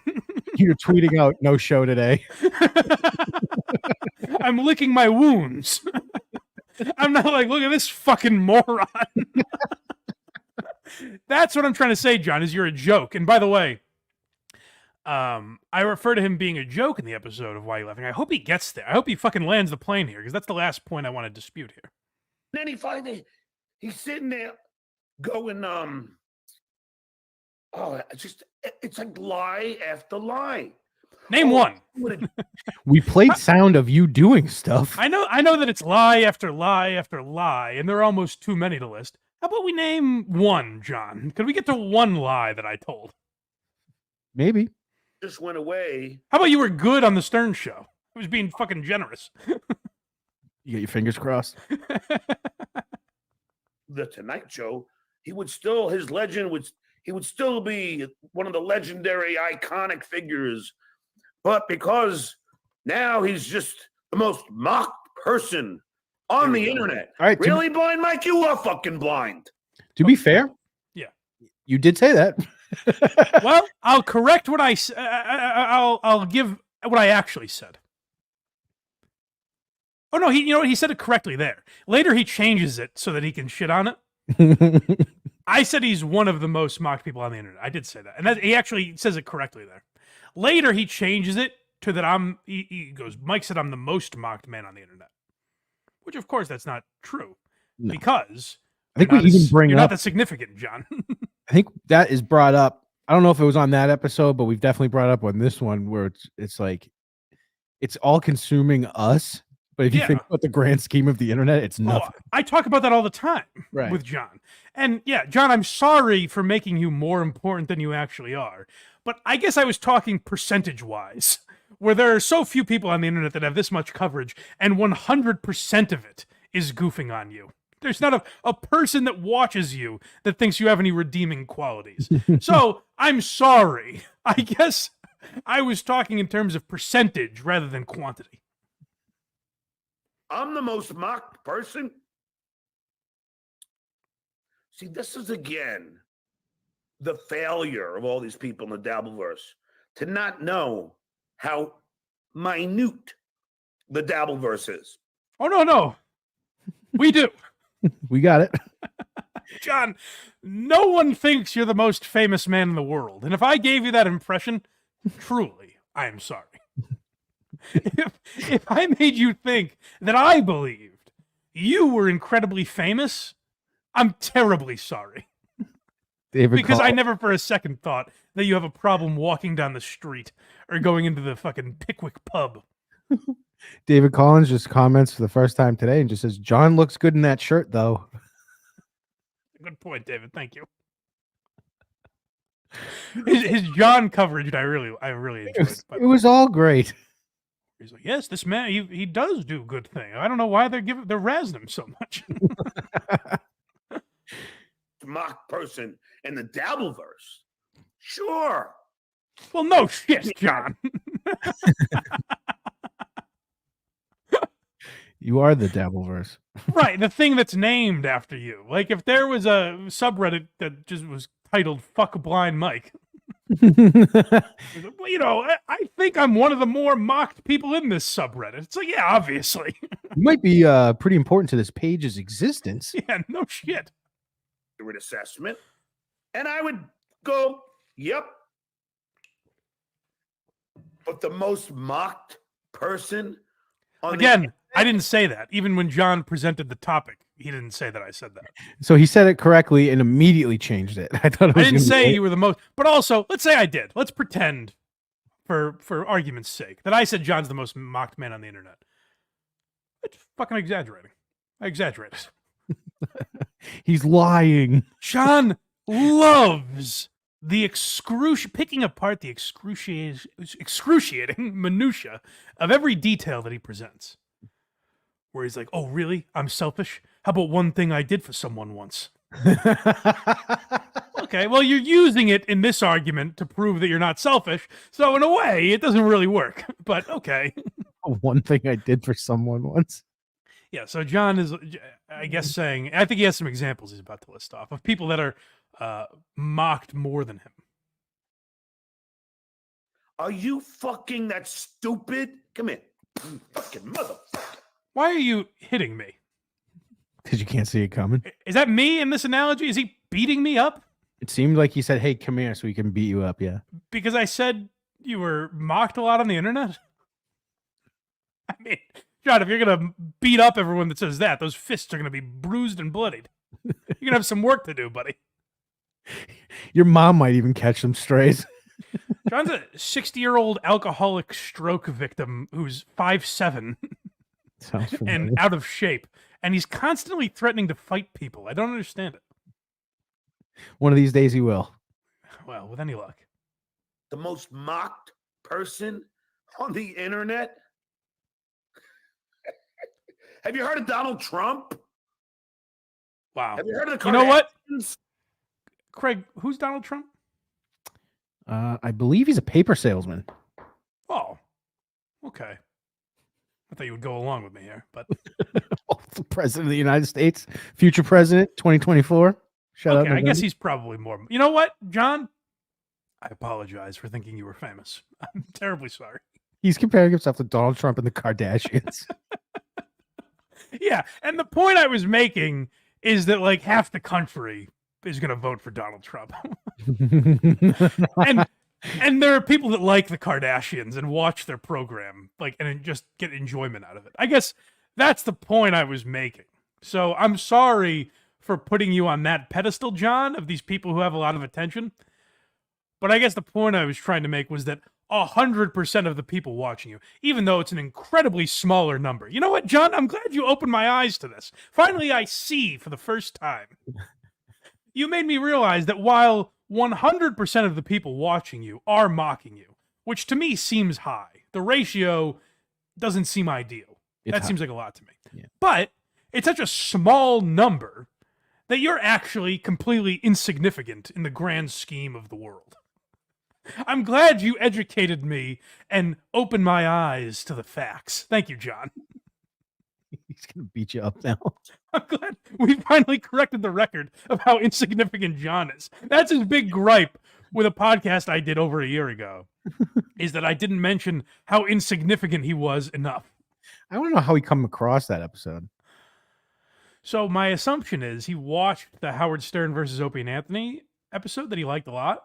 Oh, the algorithm. And suggested in his YouTube algorithm was The Curious Career of Stuttering John. He said, oh, well, my buddy is doing an episode about me. I got to watch this. Interesting. He does great work. Oh, no, he doesn't. Just kidding.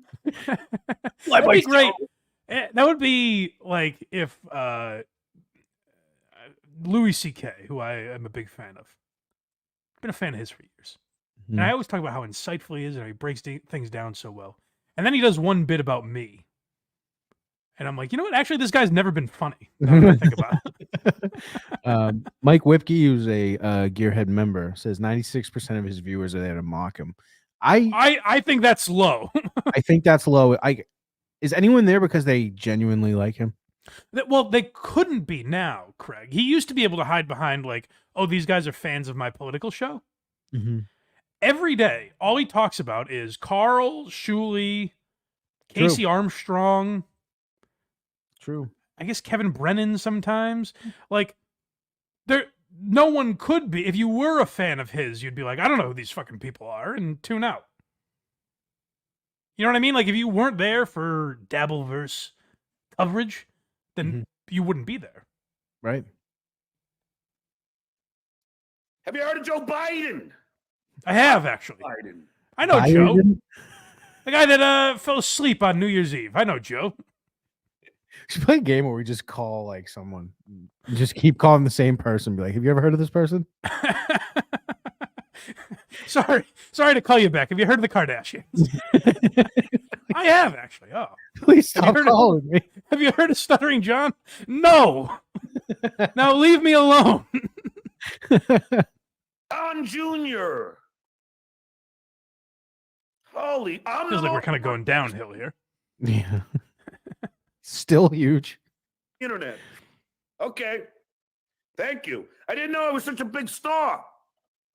Oh, I'm sorry, John. Again, I should correct the record. You're not. I apologize for giving you that idea that I thought that. You aren't. If I made you think, if my reporting that you so accurately torched here. Oh, I keep forgetting what a torching this is. Ooh, I'm hot. I'm kind of embarrassed to be on the stream with you. Ooh, I'm burned up. I'm all charred and ashy. Yes, John, if I gave you the impression that I thought you were really famous, then I'm sorry. That is definitely the thing I got most wrong. We get things wrong on Why You Laughing all the time, and we always correct it. So I want to make sure to correct here that I was absolutely wrong if I gave any indication that you are well known and an important figure in history. Fucking nutnik. Hey, you signed my name, OJ. Oh yeah. We don't need that.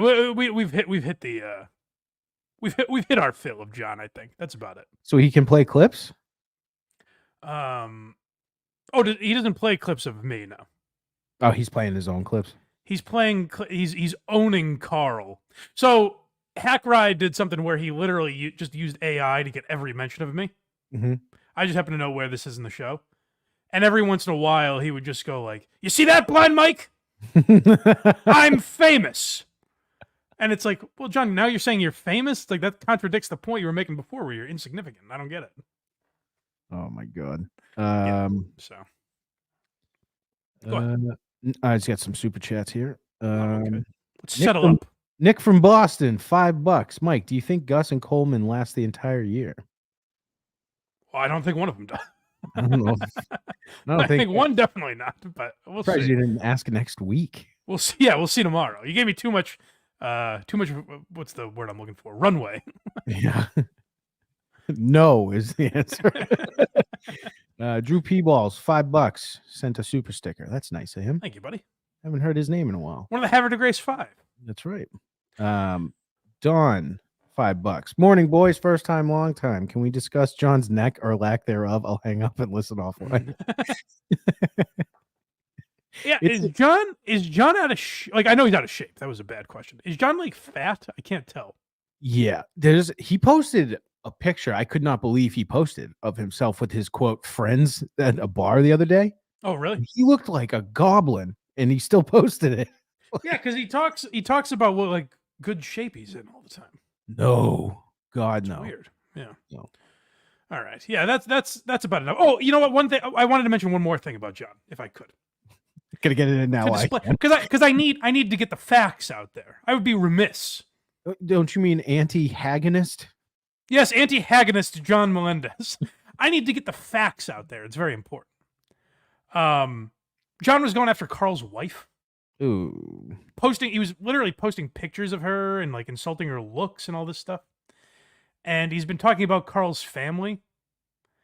And these are things that John says even the mafia doesn't do. John is now doing them, like attacking Carl's family. Mm-hmm.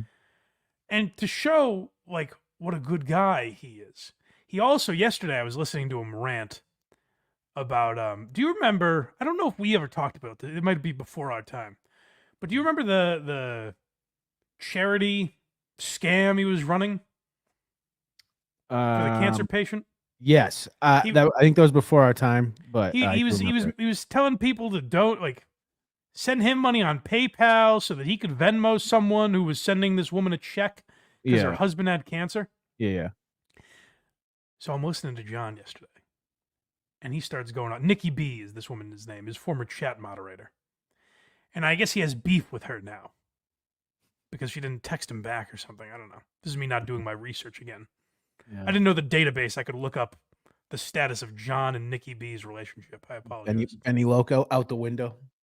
Benny Loco's gone. Andrea Brower. All these famous people gone. So John uttered this line. He's talking about how Nikki B wasn't texting him back because her husband had cancer. And John kept texting her saying, "Will you come to my defense? These people are saying I'm not donating money to you." That's what a cancer patient wants. You know, no good deed goes unpunished, as they say. I think it was anyone else being like, "Hey, listen, people think the money I'm giving you isn't going to you. Can you just set the record straight? They're really ruining my life." But he's like, "Fuck you." Can you imagine donating to a charity and then later hassling the person? Being like, "Hey, will you tell everyone that I donated to you? Tell them how good of a job I did." So he keeps saying, like, you know, I know her husband has cancer, but she could at least text me back. You still got to live your life. Oh, God. He goes, you know, you got to send texts. You could text me back. And then he uttered this line. He said, "Even if I was a chemo patient, I could text you back." Oh, my God. So I just want to make sure all the facts are out there on what a good guy John Melendez is. I wouldn't be doing my job, as John said. I have to report everything I see, you know? So that's the quality of human being John is that he donated like $100 to this lady, which I'm sure I'm getting that number wrong. I don't have access to your bank account, John. I'm sorry. You're lucky we probably don't. We'd find that maybe. Not much would have gone there. I'm sure it was a lot more than $100. I'm sure it was way more than that. And then he's fucking he's antagonizing this woman. What a fucking bomb. That's the name of this episode, by the way. Antagonizing? Antagonist. He's antagonizing this woman whose husband is withering away before her eyes. John's like, "Hello? Anthony Cumia is making fun of me. Pocky's making jokes about me. Will you come to my aid?" This woman's in a cancer ward watching her husband die. Oh, that was the other great thing. After John has donated to this woman in his rant yesterday, he goes, her husband, who's still alive, by the way, almost saying like, "Listen, he didn't die." What was all the fuss over? Jesus. So that's the kind of guy John is he's now resorted, and he keeps talking about like, "Carl, you better stop talking about my family, or I'm going to start saying your mother's name and your father's name." He went on this whole rant about every member of his family the other day. And the last time Carl mentioned John's family was like months ago. I guess he just did some reading of the John's kids' wedding speeches that's out there. Right. I've never, which full disclosure here, John, I'll defend you again, which I'm a sucker for doing. But like, I don't get, people break down those kids' wedding speeches because they're like, oh, they're really saying what a bad father John is. I don't even think that. they're saying this guy's a great stepdad. Like, who gives a shit? Like, they're at the wedding. What are they going to be like? And dad's also a great guy. You know what I mean? Like, I don't understand why people break that videotape down so much.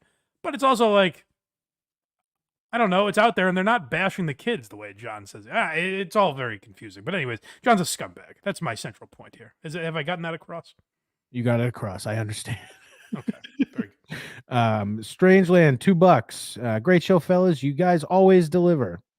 Thank you, buddy. Well, if you feel that way, you folks are welcome to super chat us or become a member if you'd like. And you don't have to, the way John bullies his patrons. You can subscribe, or also you could not. You don't have to. That's what I love. John's like, hey, penis wrinkle, I see you donating to Kevin Brennan and not to me. Okay. That's his right. He's a human being in a free society. Who gives a shit? But yeah, subscribe on YouTube or Patreon if you'd like, and we appreciate it. Joseph Collins, $2. Hey, Blind Mike, WAAF for life. Hey, rock on, brother. Well, not life. It doesn't exist anymore. The only station that really rocks. What a channel. Right, guys? Yeah. It was always the best channel. All right. Shall we move on? Oh, we got to get to the... we've been burying the lead. We got to get to Kevin Spacey. Or, I'm sorry. I keep saying Kevin Spacey was on with Tucker Carlson. That's not correct. All right, Frank Underwood was. The great Frank Underwood was on with Tucker Carlson over the Christmas break. And I know it's old news now, but I haven't heard anyone talk about it. I'm very intrigued by it. I think it's an interesting psychological breakdown of a man. It's... You know what? I should say of two men. Yes. Okay, that was... Okay, yes, that's what the words I was looking for right there. Because Tucker Carlson was like a journalist for a while, wasn't he?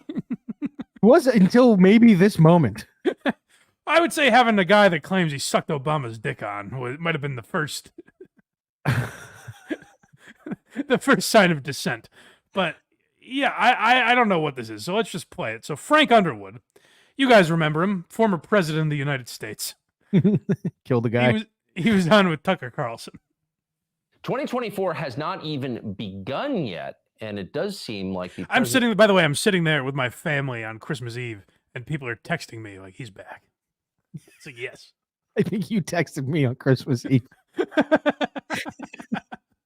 I almost wanted to do an emergency show. I probably could have pulled it off. You should have suggested, like, any way this is possible. Yeah. is effectively frozen in place, if not over. We know who the candidates are. It's too late for another to get in. Some have already dropped out. But is it... By the way, again, this is a man people turn to for news, and they just see this go up on Twitter, and they're like, oh, shit, who's about to run? Who's announcing their candidate? Is Tucker about to announce that he's running for president? What's going on here? Did he get Hillary? This is a man who reports legitimate news, supposedly, and watch what he's about to do. 2024 has not even begun yet, and it does seem like the presidential race is effectively frozen in place, if not over. We know who the candidates are. It's too late for another to get in. Some have already dropped out. But is it too late? Is there anyone in this country of 350 million people who could jump in at this late date and re-scramble the calculus of electoral politics? Well, there may be someone. And in fact, you already know him. You know his face. We do. Yeah, it's been looking at you when you didn't want it to. I really thought, like, when I first clicked on this without looking at the title, I was like, oh, is Tucker announcing he's running for president? Well, when you first sent this to me, I was like, who could this be? Because this thought didn't cross my mind, because there's no way Tucker's... I forgot it was Christmas Eve, to be fair. If I had known, I know it's a tradition, so... But there's just no way that Tucker Carlson is going to get in bed with this guy. Au contraire. The potential, he's on the top of the list for possibly running mates with Donald Trump, this guy, Tucker Carlson.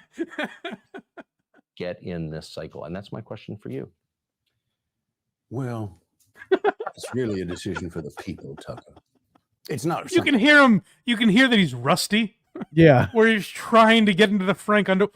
Well, it's almost like he's doing a bad Reagan impression. Well, they think about or want to do. And Merry Christmas to you too. But I've always believed that nothing should Why is he always Frank Underwood in these? I don't know, because he's not a pedophile, I guess. I don't know. Is it like he's antagonizing the American So for anyone that doesn't know, Kevin Spacey accused of some things, some inappropriate things with younger boys. Yep. Younger gentlemen, we'll call them. Mm-hmm. And so he's playing Frank Underwood, which if you don't know, technically he got those charges dismissed. He's an innocent man, damn it. Yeah, he's technically innocent. But this started when we didn't know that. Right. So he's accused of some villainous things. And in these videos on Christmas Eve, that we missed him for a couple of years. Yeah. He plays Frank Underwood, who, if you didn't watch House of Cards, is a man who's committed a litany of murders. Yeah. Started off by throwing a woman into a train. Yeah, so he's saying, I guess, I am the villain. I guess it's supposed to be his message, which is an odd thing. Like, it's kind of funny if you're like Dave Portnoy or something against the New York Times, you know? Right. It's cute to be like, I'm the bad guy. Not when you're accused of pedophilia, you know? It's just adorable. Like, oh yeah, this guy really is a villain. Oh, he is a monster. off the table in life or in art. I think we could both agree that we need to get some adults back in the room. So if that means taking on the chief executive role, well, that's a sacrifice I'm willing to make for this great nation. Adults in the room. I love it. I can see there's a bumper sticker. Is that God, your Kevin doesn't. Kevin hates when adults are in the room. You prefer Frank, though. Look at Tucker's acting, where he's all excited. This is tough to watch. This is by the way, to you, you right wingers, people like Craig. Hey. This is the guy you trust most in news. Yeah, I just want you to keep that in mind. I like Tucker Carlson, but this is the man you trust at the forefront of reporting. Country needs to stop apologizing and stiffen up. I mean, look, we got so many people running around with so many different issues like Listen, gun if you fuck a control. young boy, stuff your sorries in a sack, I say. Enough with the apologizing for these crimes. I guess that's my holiday message to Chris D'Elia. Chris, I'm sorry. You shouldn't have had to apologize. I take it all back. throw it in everyone's face. Let's be honest. The truth is, more people are killed by online trolls every day. That may be true, actually, but then they're protected by Tucker pretending that. Interesting. That may be true, actually. That's an interesting point. They can say whatever they want. You can believe the first- This is so disappointing from Tucker. Like, I hate this so much. It's wild. Has he talked about it since? I don't know. Probably not. Yeah, this is a weird one. Lemon, I assume. Of course I do. Look, people spewing ridiculous ideas is nothing new, and they should always have that right. But the problem is, some are... This had to be like Spacey was like, I will give you X amount of money to do this. Well, yeah. I think Elon was like, I'll give you X amount of money to do this. But I think Tucker's just doing whatever the fuck, get some clicks on Twitter. Got clicks, that's for sure. Well, we started listening. And we should remember the salient words of Benjamin Franklin, who said, do not believe anything of what you hear and only half of what you see. Now, this is what's interesting. Is he talking about the things Frank Underwood was accused of? I think these have all had subtle hints at Kevin Spacey. I think you might be right, Craig. There's a very veiled undertone that Kevin Spacey might be the one who's innocent of everything. He was telling us to stop listening. So let's stop blaming bots and college kids and start telling leaders what leadership really means. I love it. But how do you do that? Well, stop it. We don't even... I hate this. Ah. Yeah, I just want to like snap and be like, this is fucking stupid. I gotta say, Tucker's acting chops are not terrible in this. How do you do that? know how we can help anyone anymore because we can't agree who needs help. I mean, what doesn't come with a trigger warning these days? I mean, Tucker, we are far too close to having a beanbag chair in the Oval Office. We coddle to everybody. Okay, you think you're a rabbit, that's fine. But let me tell you something. You sure as hell aren't gonna see- Now you guys gotta like this. Now I'm starting to wake up a little bit. Again, I identify as a rabbit. Underwood 2024. How great would it be if this kind of starts with guys like Craig and Jerry and these people? Like, it's ridiculous. And then by the end, they're like, I think we should vote Underwood. Yeah, Jerry's first show back is going to just be like, I know it started as a joke. Frank Underwood actually runs on the Republican ticket.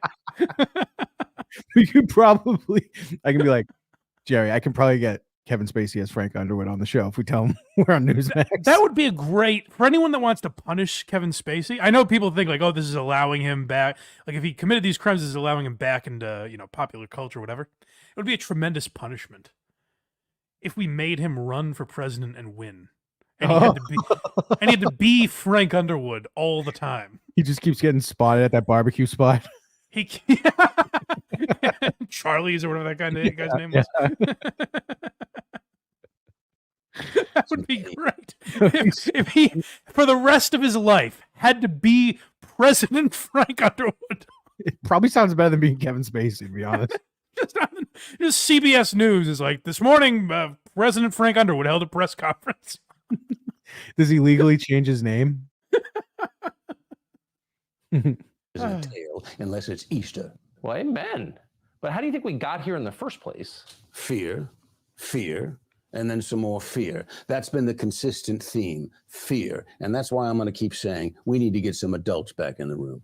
Sounds like you're I said running. that already. If you did run, I assume it would be as an independent. Well, I've always been independent my whole life, no matter what my party affiliation, even though at the moment I don't quite recognize my old I said, party. no matter the age of consent. I'll shove my hand down a pair of pants, no matter what age they belong to. I see a legal document, I throw it in the trash. So at what point would you get in if you did? Well, I think there's About time. 12, 13. I've never been afraid to show up a little late for the dance. But lots of people want to be president. What would you specifically bring that others aren't? Think about this man. Tucker Carlson. He's worked for CNN, MSNBC, and Fox. And he's saying to a fictional character. Think about it this way. My pal Rick Glassman. I've talked about Rick Glassman's podcast on here before. Yes. The same week that this came out, whatever you call this video came out, Rick Glassman had Santa Claus on his podcast. They are equal interviewers, Tucker and Rick Glassman. They're doing the exact same thing, interviewing a fictional character. I have a long and very solid relationship with the public, and that's a bond that has never been broken. I mean, I've almost felt like I can talk to them directly. Well, I mean, you do talk to them. Every Christmas you give a statement. It is Christmas Eve. What is your statement specifically? Not every Christmas, by the way. I'd like to air my grievances here. Did he miss one or two? I think he missed two. Now, sure, we were going through a pandemic. I understand, Kevin, but he missed at least two. Tucker, I think it's just good enough to sip some eggnog and decorate the tree and listen to White Christmas and embrace all the things that make this such a special day. The truth It's is, also where you remember that House of Cards must have had good writers as well. Oh, yeah.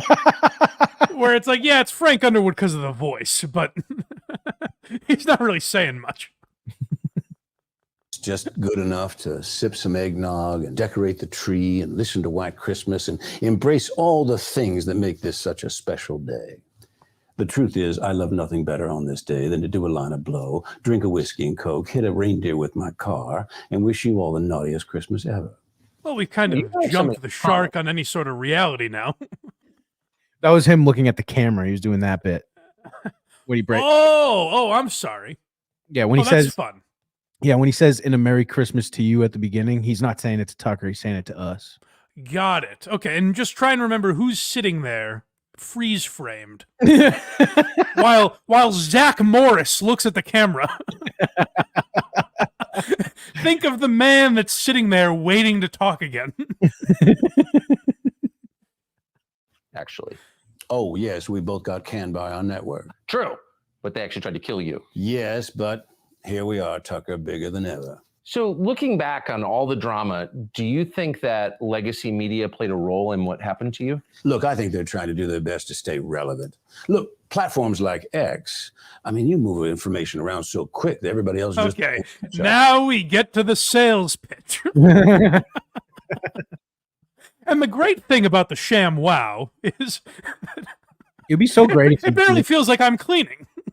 imagine Ron DeSantis, who's having a hard time talking in front of people as it is, having to look at Frank Underwood and say something seriously. You'd be like, "Yeah, you're accused of being a pedophile." He's like, "That wasn't me." I'd like to have a glass of eggnog and have the naughtiest Christmas ever. Do cocaine. People are like, yeah, Underwood. Hack ride. In a span of 1 year, 3 accusers of Kevin Spacey died mysteriously. Who cares? This is Frank Underwood we're talking to. Yeah, What does that have to do with anything? We would never talk about Kevin Spacey. That's you know what? That's an element I didn't even dawn on me. Tucker Carlson has an interview with Kevin Spacey. That didn't dawn on you? And this is what he's doing with it. That was my first thought. I just thought how ridiculous it is that he's participating in it. No. I forgot he's sitting in a room with Kevin Spacey. That was literally my first thought. He's like, well, I could ask him about his crimes. We're playing a pedophile hunter in his first movie back. I was so focused on the ridiculousness of what was happening in front of me, I couldn't see through the trees. See, media's diligence has turned out to be they just cut and paste what some trusted outlet does. I mean, look, this will be a good example. Watch how they report on this conversation. There'll be 1 or 2 headlines over and over. Just you wait till they see what they say about us. Watch, they're gonna say this is ridiculous and that Tucker has no credibility anymore, and that I'm an insane person. But that, of course, would be crazy. If legacy media wants to survive, they're going to have to start slowing down. That's smart. I agree with that. Yeah, By the way, that's do you watch smart. Netflix anymore? Probably as much as you watch Fox. Fair. So I have to pretend it's not a scripted joke. Oh, you got me, you card. To be fair, that might not have been. I don't even know if you're aware of this, but every time a person pulls up the Netflix app, you're there in some way. Have you seen this? We're gonna get demonetized. My every God. Yes, you know what that is? Boom, boom. So it is bizarre that they decided to... That's from him? No. What the frig was the point of that? I don't think so. I mean, I think maybe someone told him that. I have no idea. I've never heard that before. I don't know. that would be wild, actually. ties with me on allegations alone, allegations that have now been proven false. Netflix exists because of me. I put them on the map, and they tried to put me in. How great would it have been if Frank Underwood just says to him, you know, I think politics are pretty gay, Tucker. Just pulls a Louis J. Gomez. His favorite line. Do you think within Netflix and the leadership suites that your influence is still felt? Well, according to your research, my influence is felt every time every customer opens the app. I'd say that's pretty powerful. Oh, that's true. When are you getting back to work, by the way? Oh, I've been back at work from the moment we started talking, Tucker.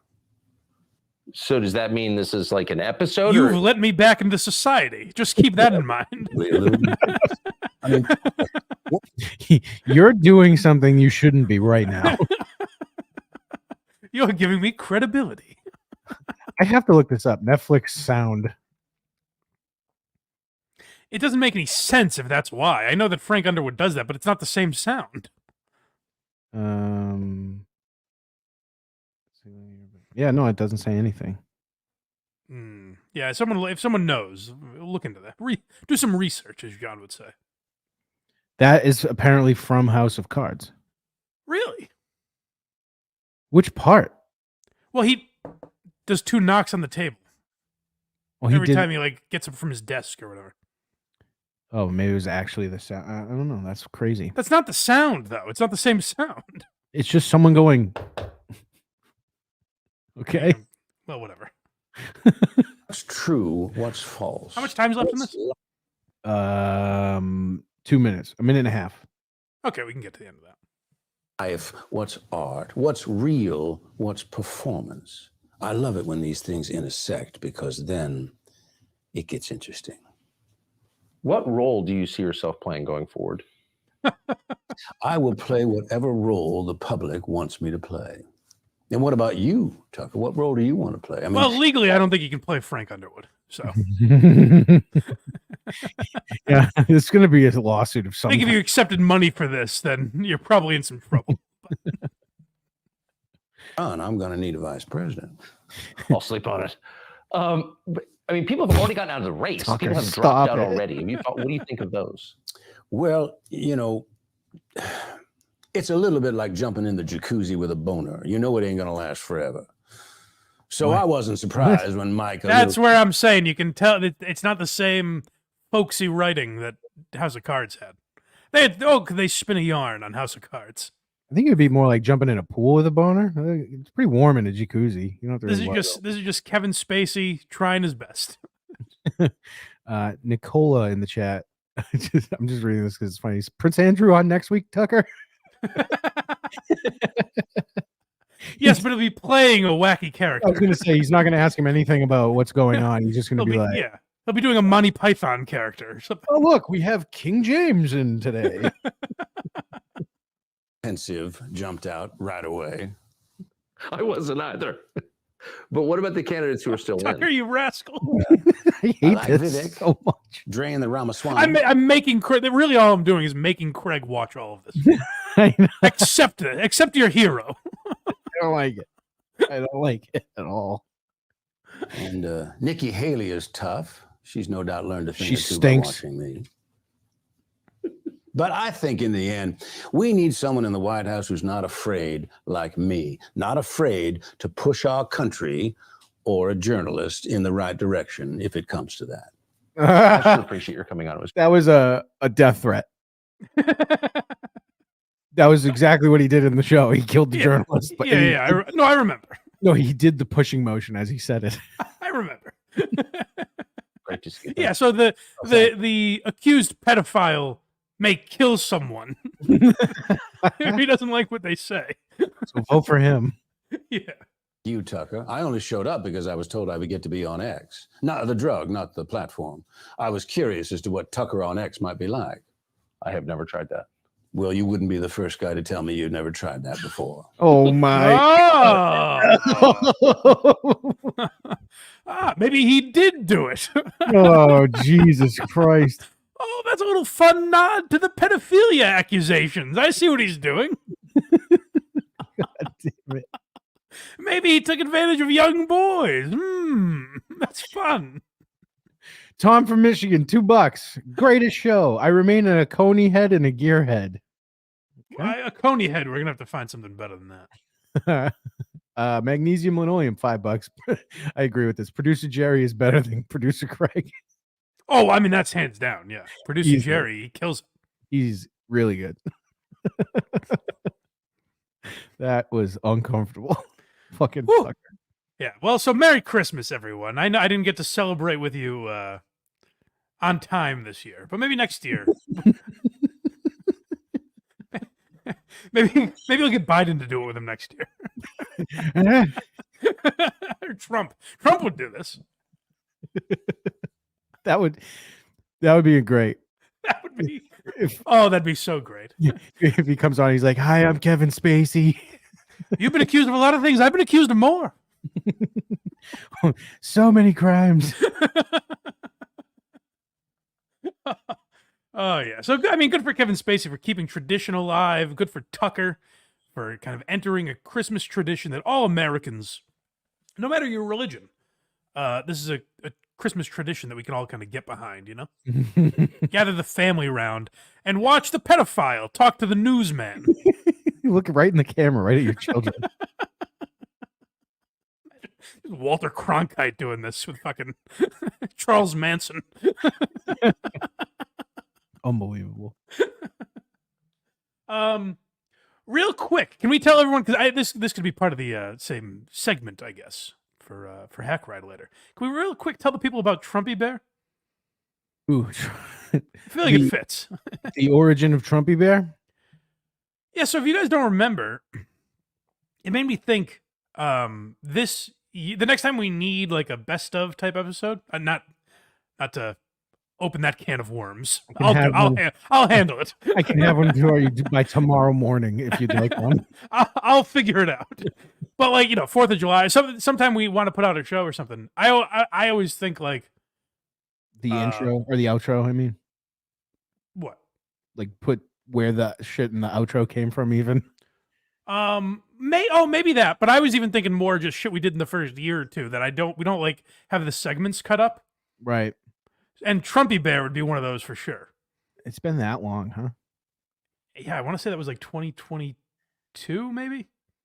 But yeah, Trumpy Bear's on the screen right now. So Trumpy Bear is back, right? It is back for. We don't have a commercial for it? No, there's no commercial that I've seen yet from the new one. It's very disappointing. 69.85. But yeah, that's how you know the election is in full swing, because Trumpy Bear is back.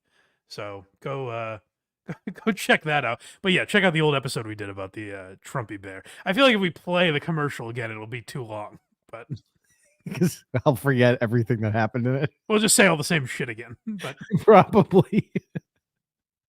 It was a fun one. Oh, so, wait. What? Good point. There is a commercial. Oh. Let's see.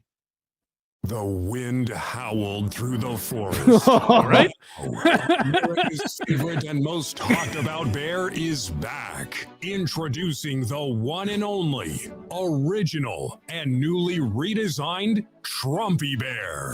Now you can celebrate Trumpy Bear's. How is it redesigned, by the way? I think the hair's better, the tie's darker. Oh, nice.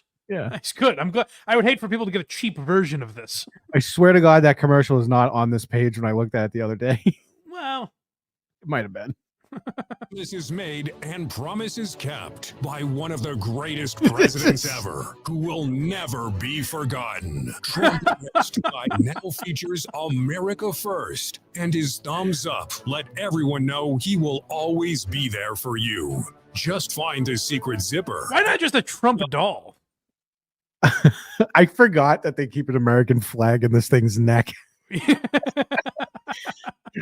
Forgot all about that. The updated Trumpy Bear.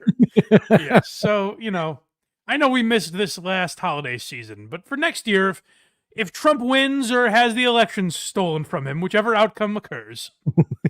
Both possible. then make sure you get your family a Trumpy Bear. The best part of the first one, though, was the customer reviews. So that's the disappointing thing. Is I watched this and I was disappointed in the sense that we don't have the people. That's in the outro. You'll hear people say, "I love Trumpy Bear, and I love America." I'm skimming through this right now, and no, there's none, unfortunately. No, but it's showing Trumpy Bear skiing. It's showing. Oh, let's go to that. Let's go to that. Incredible detail. Trumpy Bear is here. Trumpy Bear is there. Trumpy Bear is everywhere. Keep your thumbs up with Trumpy Bear, because he'll always be there. Hear that again? Go back a little bit. One of the most talked about bears. Trumpy Bear. Okay. And made with incredible detail. Trumpy Bear is here. Trumpy Bear is there. Trumpy Bear is everywhere. Ridiculous. What's such a ridiculous name for an equally ridiculous product? All the freaking right-wing dads out there are like, I need to get this thing. That's absolutely the level of Fox News dad you have to be. That's not even a Fox News. That's like an Alex Jones dad. That's a Trumpy Bear on its. This is deep state. Yeah. And yeah, so run out and buy yourself a Trumpy Bear, folks. This is going to be important for the election. 3 payments of $19.95. We have to get. We should send Ojeda a Trumpy Bear. Oh, definitely. He'd love it, because you know what he would do? Make a video of him shooting it. Not even that. Well, here's what I dream of. Much like Kanye when he was doing the Net in Yahoo or Net in Yoohoo. I dream of a world where Ojeda's going on a rant and he says, "Isn't that right, Trumpy Bear?" Oh, I don't know, Richard. It'll be his Dale Bear. It's just always there. Yeah. Yeah, I guess that's what I'm thinking of. Yeah. Uh, all right. Yeah. So go get a Trumpy Bear and also subscribe on YouTube and Patreon, blindmike.net. I appreciate you. Become a member. I need a Trumpy Bear now. All right. We will close out the day because listen, I haven't had a good NFL. Me and Scott Hansen haven't shared a Sunday in a while, so I'm excited for the last Sunday of football. But we got to get to Joe Matarese for God's sake. He gave up. I mean, if you want to talk, if you thought Joe Matarese was mailing it in before, then get ready for what we're about to play you. So if you haven't followed by the way, Cardiff messaged me the other day. Mm-hmm. I don't know if you caught this. When we showed him Joe Matarese, he was very intrigued by him. Was he? Yeah, he was like, "Oh, gee," he's like, "I didn't know how deep this Joe Matarese stuff went." I love his breakdown of all of it. He's just like looking at his his a fresh set of eyes. Yeah. Yep. So he messages me the other day, and I kind of so he says he's getting into the porcelain documentaries. Oh yeah, he's full blown in now. I feel like the guy that showed Elon Musk you could tweet GIFs. You know what I mean? Like where now Cardiff is just going to be like, I'm sponsoring Joe Matarese. Like, I've unleashed a monster, I think. I think so. Peter Schickele all over again. Yeah, but Cardiff is very intrigued by Joe Matarese, as are we. Mm-hmm. So if you haven't been following along with us, Matarese brought his podcast back and said it's totally going to be different now. I've got a format in mind. And then by week 2, he abandoned that format. Mm-hmm. And it's been a slow descent into peeling. I say slow. I take that back. Rapid descent into peeling off any layers of a show that he had and just reverting back to what he was doing before. So Christmas comes. Now, I would say if you're going to take a vacation for Christmas, especially if you're pre-recording all your episodes, maybe just don't even bother starting your show in November. You know? Oh, shit. Wait till January. If you're going to take what seems like a long vacation now that he's gearing us up for. So I have the intro of his most recent episode. He's had Chris Scopo on and some other lady that we talked about. And he really should get David Collins to sing his intro for him. Oh, yeah. I don't know why he's big-timing David Collins. Wouldn't leave him a voicemail. That's true. He said he would. I think it might be shell shock. He's been, abused so many times. And he was right to think that way. Well, no, he turned down the one man that was on his side. That's true. So I got a cold or something. I keep clearing my throat here. Yeah, so Joe Matarese puts out this intro the other day, and I'm the only person in America who cares about this. Joe Matarese is disappointing only me. I keep going and watching these episodes thinking he's going to grow as a broadcaster. And every week he's gotten more and more disappointing. And this is no exception. Whoa. And there's no video for anyone that's going to yell at me that there's no video. He'll explain why. Don't you worry.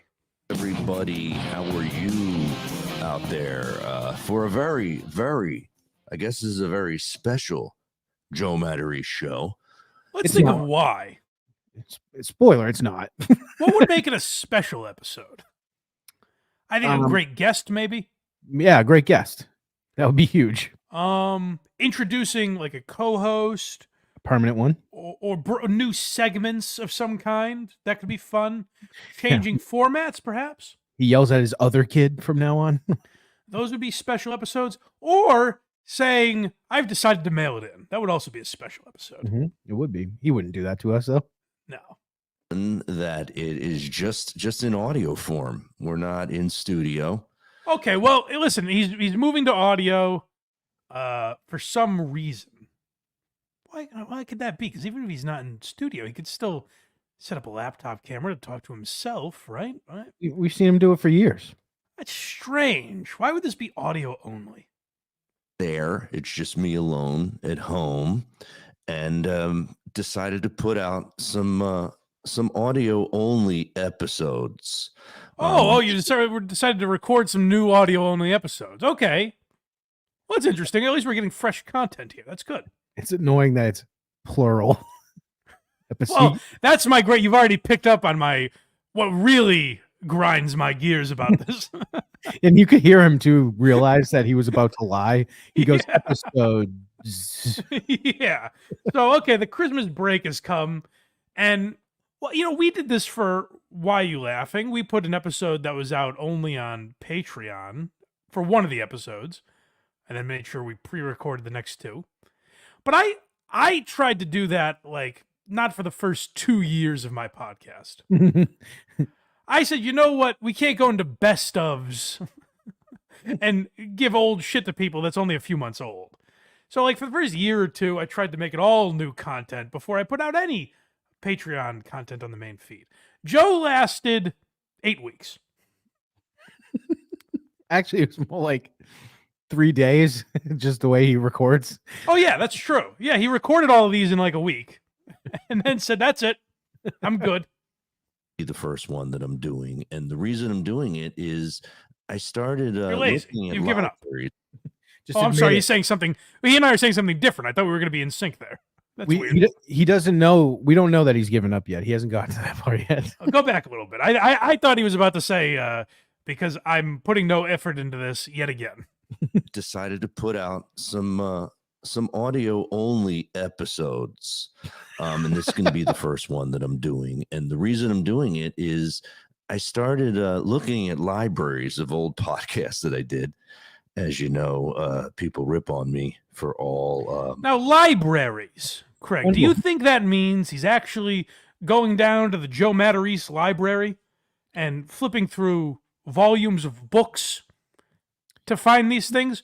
Or is he looking at the YouTube channel that he's currently posting this show on? Well, he does have his wife's a doctor. I don't know if you knew this. Yeah. So they probably do have a library in their home. Okay, so maybe that's where they keep it then. Maybe I'm sure, certainly, it's not the exact same YouTube channel that people could just search it if they wanted to listen to it. There's no way it's that. No shot. Yes, ideas. By the way, I know I said we did the same thing. That's not giving myself enough credit. That would be like if we put out just an episode again. Like if we were like, hey guys, here's the Rodney Dangerfield episode again. It's like, well, I could just search it the first time you posted it. Some of them were pretty good. I gotta be honest. Stand Up, Lie Down with Dr. Keith Abloh. Pretty good idea. Now, that is, if you watch the porcelain documentaries, one of the larger chunks of porcelain's bewilderment about Joe's decisions is the Dr. Keith Abloh podcast. One. And Fixing Joe early on was the first podcast that I ever did. And I had some. I have a feeling I know one episode I was looking at. Fixing Joe had one episode that mattered.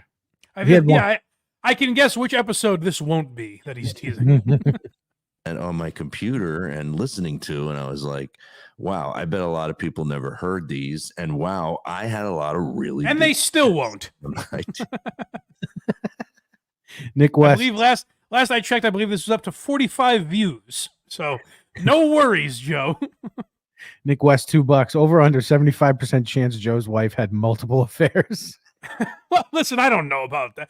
She might be the most loyal woman on the planet. It sounds like she is, because it doesn't sound like in the divorce she's, going to be the one on the street. Right. Yeah, she could easily kick this guy out and not lose anything. He seems like the type of guy that made her sign a prenup. Oh, you know what? I'm wrong. I forget how. Maybe that's her fear. Is like he's going to take the house or something. Because he has nothing. Well, I mean, that could be the plan, but he has no plan or strategy to keep it because he doesn't have income. Right. For the house. That show, and some of them have gotten big since then, because I'm guessing by this one he's that resorted to lying now. Also, I want to go to for this episode of the Joe Matarese Show. From the timeline, it looks like it wasn't that long after Bill Burr had that incident in Philadelphia on the Opie and Anthony comedy tour, the virus tour. Okay, so here's what he's trying to pull. Joe said, "Oh, if I put Bill Burr's name in the title, Correct. I'm going to get a shit ton of views." Correct. Problem is, Joe doesn't realize that people aren't that stupid. Even the algorithm isn't that dumb. He's putting up an audio-only podcast from 2006. Hold on, let me look. I gotta look up what he called this. It's not titled well at all. Yeah, number 10, the Joe Matarese Show. Guest Bill Burr from back in the day. Right. So immediately people know, like, oh, okay, it's not new. Like, he's trying to fool people and can't even do that.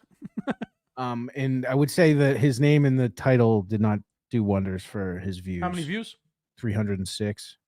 Oh, okay, all right. Hey, right on par with all of his other episodes, I guess. How much longer does Joe do this podcast? Well, better question, how many audio episodes does he put out? See, that was what I was thinking. I was thinking maybe he does 2 because of the 2 holidays, and then he gets back to it. I'm hoping that's what it is. That would make sense, and I'll let that slide. Yeah, I'll keep an eye out this week, see if he's back this coming week. Was getting this is booed rough.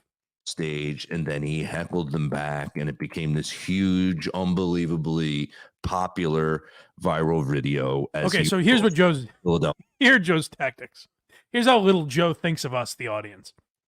We don't He's know. like, listen, he's advertising this like, listen, I got Bill Burr right after this happened. You know, we did a bonus episode of Why Are You Laughing About It? Maybe I'll release it in 6 years. But we talked about Bill Burr first popped, and I think a little too much is made of how famous he got just from that video. Right. Like, he also put out some amazing specials after that. But I think that had more to do with it. yeah, but like that was a viral video for him, kind of before that was a very regular thing that videos were going viral. So Joe's saying, listen, I got Bill Burr. I got the scoop. Right after this happened, I got Bill Burr on. And he's kind of ignoring the fact that it was almost 20 years ago. So Bill Burr has told this story so much so that he won't talk about it anymore. I guarantee in this, they don't talk about it that much. And Bill's like, I listened a little bit. He probably goes, yeah, I don't want to talk about it. That's fucking whatever, man. Well, here's the greatness of Joe. Is he's like, hey, Bill, you historically bombed. Instead of talking about that, I bombed at an Italian restaurant the other night. Kind of the same thing, right? I guess he said his video went viral because he had a heckler or something. And he's like, me and you, Bill, samesies. Bill's like, I was in a stadium. kind of the same thing. You know, you were in Breaking Bad, and I know Sebastian Maniscalco. They're the same guy. Scorsese. In the midst of being booed, and how hilarious it was. And he was the first guest that I ever had on Fixing Joe, and I had him on. And Matt, listen, and so many opportunities I squandered after that, but this was the first. I used to be in a position where I could get guests like this. He's just reminding us how far he's fallen. Guys, I used to get Bill Burr. Now I got Chris Scopo. Chris Scopo, by the way. I was going to come up with throw a shitty analogy out there. You talked about the grim reality of what is happening. I used to get Bill Burr on. Now I'm going to get Chris Scopo, and he's going to go on Luis Gomez's podcast and mock me. At very least, not have my back.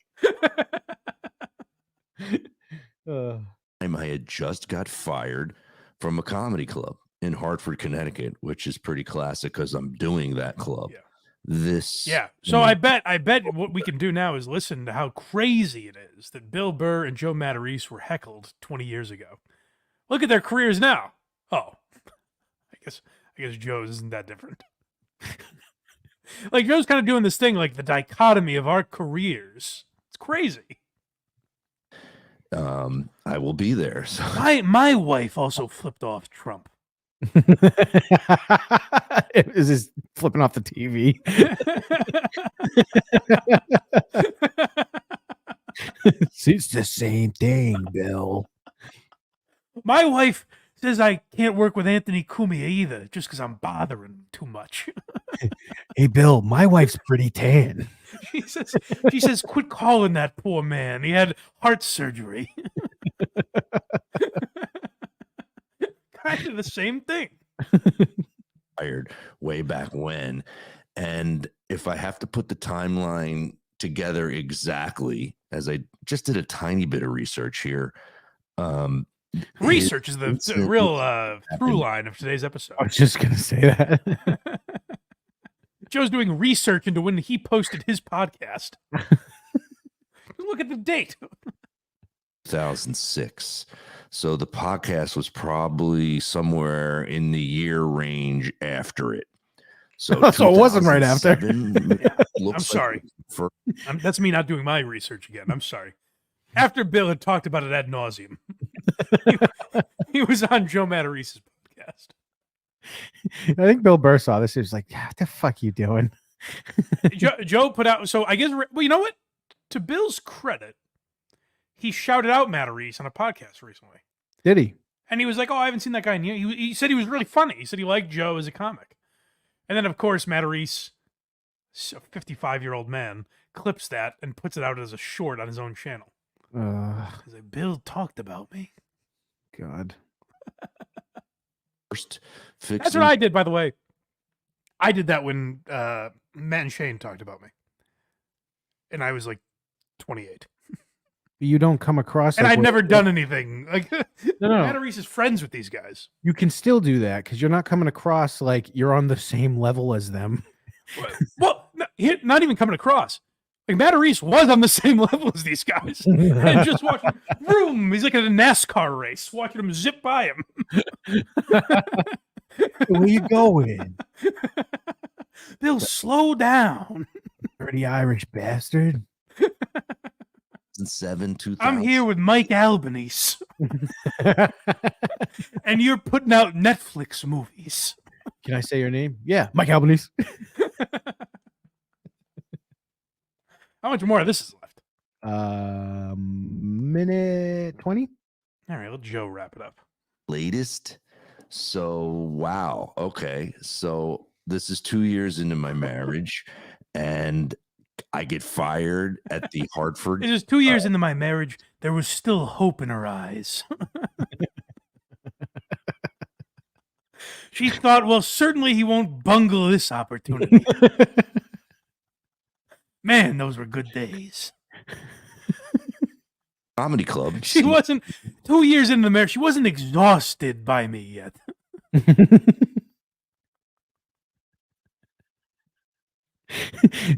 Yeah, 2 years in, she went, oh, fuck. 2 years in, she was probably still kind of like, okay, I wonder if this career is going somewhere. He knows Bill Burr, so I'll stick around. Yeah, it seems like that guy's going places. This is 2 years into my marriage, and I get fired at the Hartford Comedy Club, City Steam, for yelling at hecklers. I think 2 shows in a row. I went off on people, and got. So you telling me that place didn't like you screaming at their patrons? He also kind of spoiled the whole episode. Just telling us what happened. You guys obviously all heard it. Fired. And I thought Bill Burr should be the first guest for the Fixing Joe. And I was feeling really raw, very kind of shitty. And had Bill Burr on to try to fix me back then. He's also a phoner, by the way. Bill Burr's on the phone. And getting fired from a company. This is a phoner? Yeah. Oh. He's posting a phone call with Bill Burr. That's tough. Which, like, hey, here's the thing I would say to Joe. If those aren't online already or whatever, by all means, post them. And say, hey, this is an old interview I did with Bill Burr. Like, that's totally fine. It's not an episode of your new podcast where you very clearly stated, I'm doing everything different. So and then week by week started doing everything the same. And now you're just throwing your hands up and saying, not only am I going to do what I was doing, I'm just going to post what I was doing.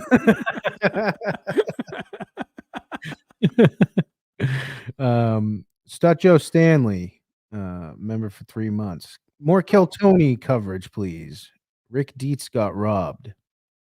Oh, the big live show, the big New Year's show. I didn't see it. I'll have to check it out. I listen to Kill Tony sometimes. I wouldn't say we cover Kill Tony a lot. Pretty much just when Ric Flair gets up and walks off. But Right, and gets pissed off at everyone making fun. yeah, of him. but I could see if there's anything worth covering in that whole debacle. Him versus Cortez. Hans Kim, I think. Yes, Cortez gifted one Blind Mike Project membership. Oh, thank you, buddy. No, Yeah, feel free to gift those memberships. Give them to people that don't want them. That's always fun.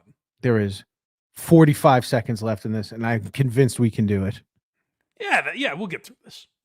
Comedy club, and it hadn't been the first time that I got fired from a comedy club for yelling at hecklers. So I was like, Wouldn't be the last. I can't get fired at my jobs. So I wanted to play you this, but I just wanted to give a little monologue at the beginning, what you're about to hear. So I had Bill Burr. So I could tell myself I'm doing an episode. I want you guys to hear me tell you exactly what you're about to hear. I wanted to put a little opening monologue in here so I could lie to myself and pretend I've done some work for the week. I'm going to cover everything I do in the next 30 minutes in this 4. This is Bill Burr on a very old and first Fixing Joe in, like I said, 2007, 2008.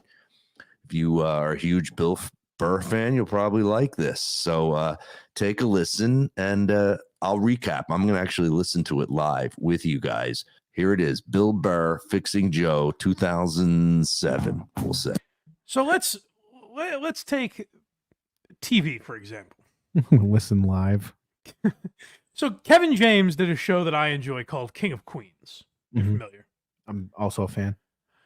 Now, he also did a show called Kevin Can Wait, also on CBS, years later. Same show. That a lot of people, well, it's funny you say that, Craig. A lot of people say it was the same show. Mm-hmm.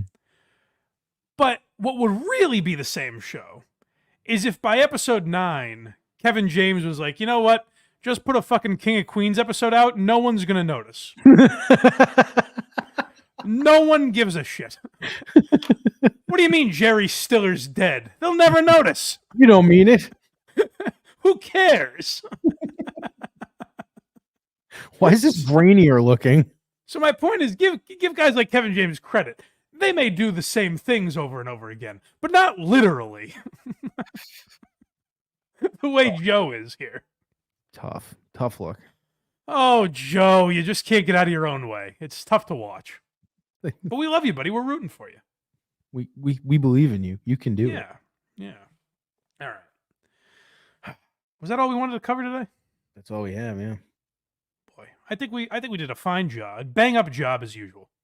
I agree. How was your trip to San Diego? Did you see Hack Ride? I didn't. In fact, I was worried he was just going to find me.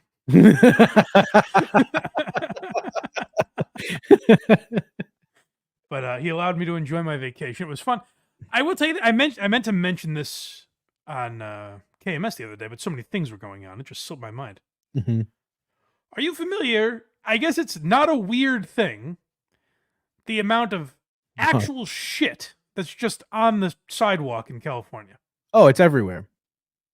That's nuts. A once honorable journalist named Tucker Carlson did a whole story on it before. I've heard about San Francisco and how there's like an actual app about it, but yeah, I guess a couple times around, like one was kind of near where we were staying, like near Petco Park, and the other was in, I want to say like La Jolla, or like a nice area. I mean, what is the culture of California that's a thing? I mean, if I was homeless, I'm making my way to Southern California. It does seem fun. I mean, it's got to be the easiest place to sleep outside. You know. Well, even like the weather, like all our Uber drivers and everything said it was like a cold week. I was wearing shorts and a t-shirt. It was beautiful. It was probably 85. It was in the 60s, but like to me, it didn't feel like. Oh, that feels like summer right now. Here, when it's 60, I'll wear like a long sleeve shirt and jeans. But right. No, it was beautiful. Oh, and another thing I meant to mention, the zoo tour guide. This is my favorite part. I kind of wish if I'm walking around all day, I won't take like an edible or anything. because I'll get like too kind of spacey and paranoid. But I wish I could have taken one just for this moment, because the tour guide is one of these people that is like, and over to your right, you've got the koalas, and these are some interesting creature, like that type of voice. The Disney ride Yeah, voice. Yeah. that sort of thing. Yeah. And she says something at one point that I knew you'd like this. She's talking about mating the tigers. They have some breed of tigers there that they mate. And she's like, and we make sure that these tigers are a perfect match for one another. Sort of like Tinder for animals. And we also understand that genetic diversity is important for a variety of reasons. And I just wanted to raise my hand and go, why in this scenario? Like, why even mention that? What do you mean? It sounds racist somehow. You're talking about tigers. Genetic diversity is important. Why did first of all, you're having tigers fuck. You're not desegregating schools. This is how Hitler started. Genetic diversity is very important. But yeah, I recommend if you go to the zoo, take the tour, because these people are like, I mean, they have a script, they have little characters that they do, and it's fun to watch because then when you get off the bus, the lady's just like, "Hey, how's it going?" You're like, "What happened to the voice? You're not done." Where'd that go? Where did the "I swim with orca whales" energy go? Yeah, what the fuck? You don't just say hi to me like you're a human being. Now, any relationship status changes on this trip? No. One of these days. It's nice. This is a good plan, though. You guys keep going on vacations to nice areas. She's like, "This is it. This is the one." I'll save that for. I'll talk to Lauren Compton about what I should do as far as that. Oh yeah, someone actually just asked about her. What's going on with that? No idea. It's the weirdest thing. Like, so I asked, like, what's going on, and people started replying, like, "Oh, Don the jeweler said your name." I saw that. He's my question on the jeweler. Don the jeweler is a great man. Yeah. My question is more, why did she just? Because his tweet didn't give like any details to who I am or anything. He just said like, "What do you think of Blind Mike?" Why was she inspired to quote tweet that and be like, "Who's at Blind Mike _" like tag me and then interact with tweets about me? I don't understand the fascination on her end. I don't know, but it could benefit you, I guess. Well, she hasn't followed me back, this bitch. Get me on the show. Everyone's a big fan of hers in the chat. I don't even know who this is. So she does a podcast for Your Mom's House Network. Oh, okay. I heard her on Are You Garbage? And Are You Garbage has made me a fan of a lot of people. She's got a free OnlyFans, and her tits are nice, according to Hackrad. So that's good. Is that right? One down. Write that one down. And it's free? I guess so. What's the benefit to her? She probably gets insane money from being on Your Mom's House. If that's actually where she's from, I'm to guess. I guess. I would assume it matters how good their podcast is doing, though, right? She probably does good numbers. Yeah, it's probably like a call. I think she's a huge TikTok star. She only has like 40-something thousand on Twitter, but I think she has millions of followers on TikTok. That would make sense. Yeah, but I don't know. I have no update. She's not followed me, so I can't DM her. I don't know if there's another way to get in touch with her, but I can't message her. Reach out, babe. Yeah. You call me, Lauren. That's my dating advice. If you watch the Matt Rife episode, she clearly fucks him afterwards. That's from Hackride. Ooh, well, you know what? We might have to cover that. Might have to watch that. That covers two birds right there. Hackride, good producing there. That's good stuff. All right. I feel bad. It feels like it was a chock full episode, but it's one of the shorter episodes we've done in a while. It's 2.5 hours still. All right. Well, guys, enjoy your football Sunday. Yes. Anything else before we get out of here, Craig? I got nothing. It was sort of my setup to plug your podcast, but at a boy. Oh, our first show, we took the last week off of. I heard you've taken many more weeks than that. We did a show last week. Where's Rubbed Out? Rubbed Out is like monthly right now. There's shit that will come to light in a little while. People understand why my schedule's all over the place. Is Matt dead? Yes, he's gonna be on the next episode. Subject. Oh, that'd be fun. Yeah, he's actually good. He's actually People good. thought his greatest crime was pedophilia. It was very funny. Started doing in the early days of the Patreon the Hanging with Blind Mike show. Yes, And then you and Matt were just betting great spots. You're like, this show's kind of stupid. Oh, was Matt doing well? I didn't really care how Matt was doing. Is he doing well? Yeah, he's doing well. That never crossed my mind, actually. It's a narcissist over here. Yeah, so go check out verygoodshow.org. Yes. They'll do a show. Don't worry about when they do shows. That's not what you're paying for. Wednesday night. Yeah. We'll be Hey, live. it doesn't matter. That's not the point. It's not whether or not they do content. Right. It's that you're supporting Craig. Right. And to support this program, you can go to blindmike.net. We appreciate that as well. Oh, I guess I should leave because I got to do Hack Ride's show in a minute. Oh, really? I think that's what he said. He's in the chat. He can tell me right now. Send a link to my... Does he know my email? Send it to Twitter. Send it to Twitter. Send the link to Twitter. But yeah, go check out Hack Ride as well. He does all kinds of stuff, even sometimes against Who Are These Socials, which feels like a weird move, but Smart move. imagine promote. It's like if I was like not on Kirk's show, but I was like, hey, could you promote that I'm doing a show on YouTube right now? right this moment it's live. Could you ask your people to go watch me while you're on the air? It's like when the Why You Laughing premiere started happening Wednesday at 8. I was like, God damn it. Oops. All right, everyone. Yeah, go support the boys and then go to blindmike.net. We appreciate those of you that became YouTube members and bought gifted memberships. We appreciate all of that. Hope you enjoy. Hope you stick around. And all of you that super chatted as well, thank you very much. And we will talk to you guys next time right here on the Blind Mike Project. And we have a mean transition. Sappers clear the way.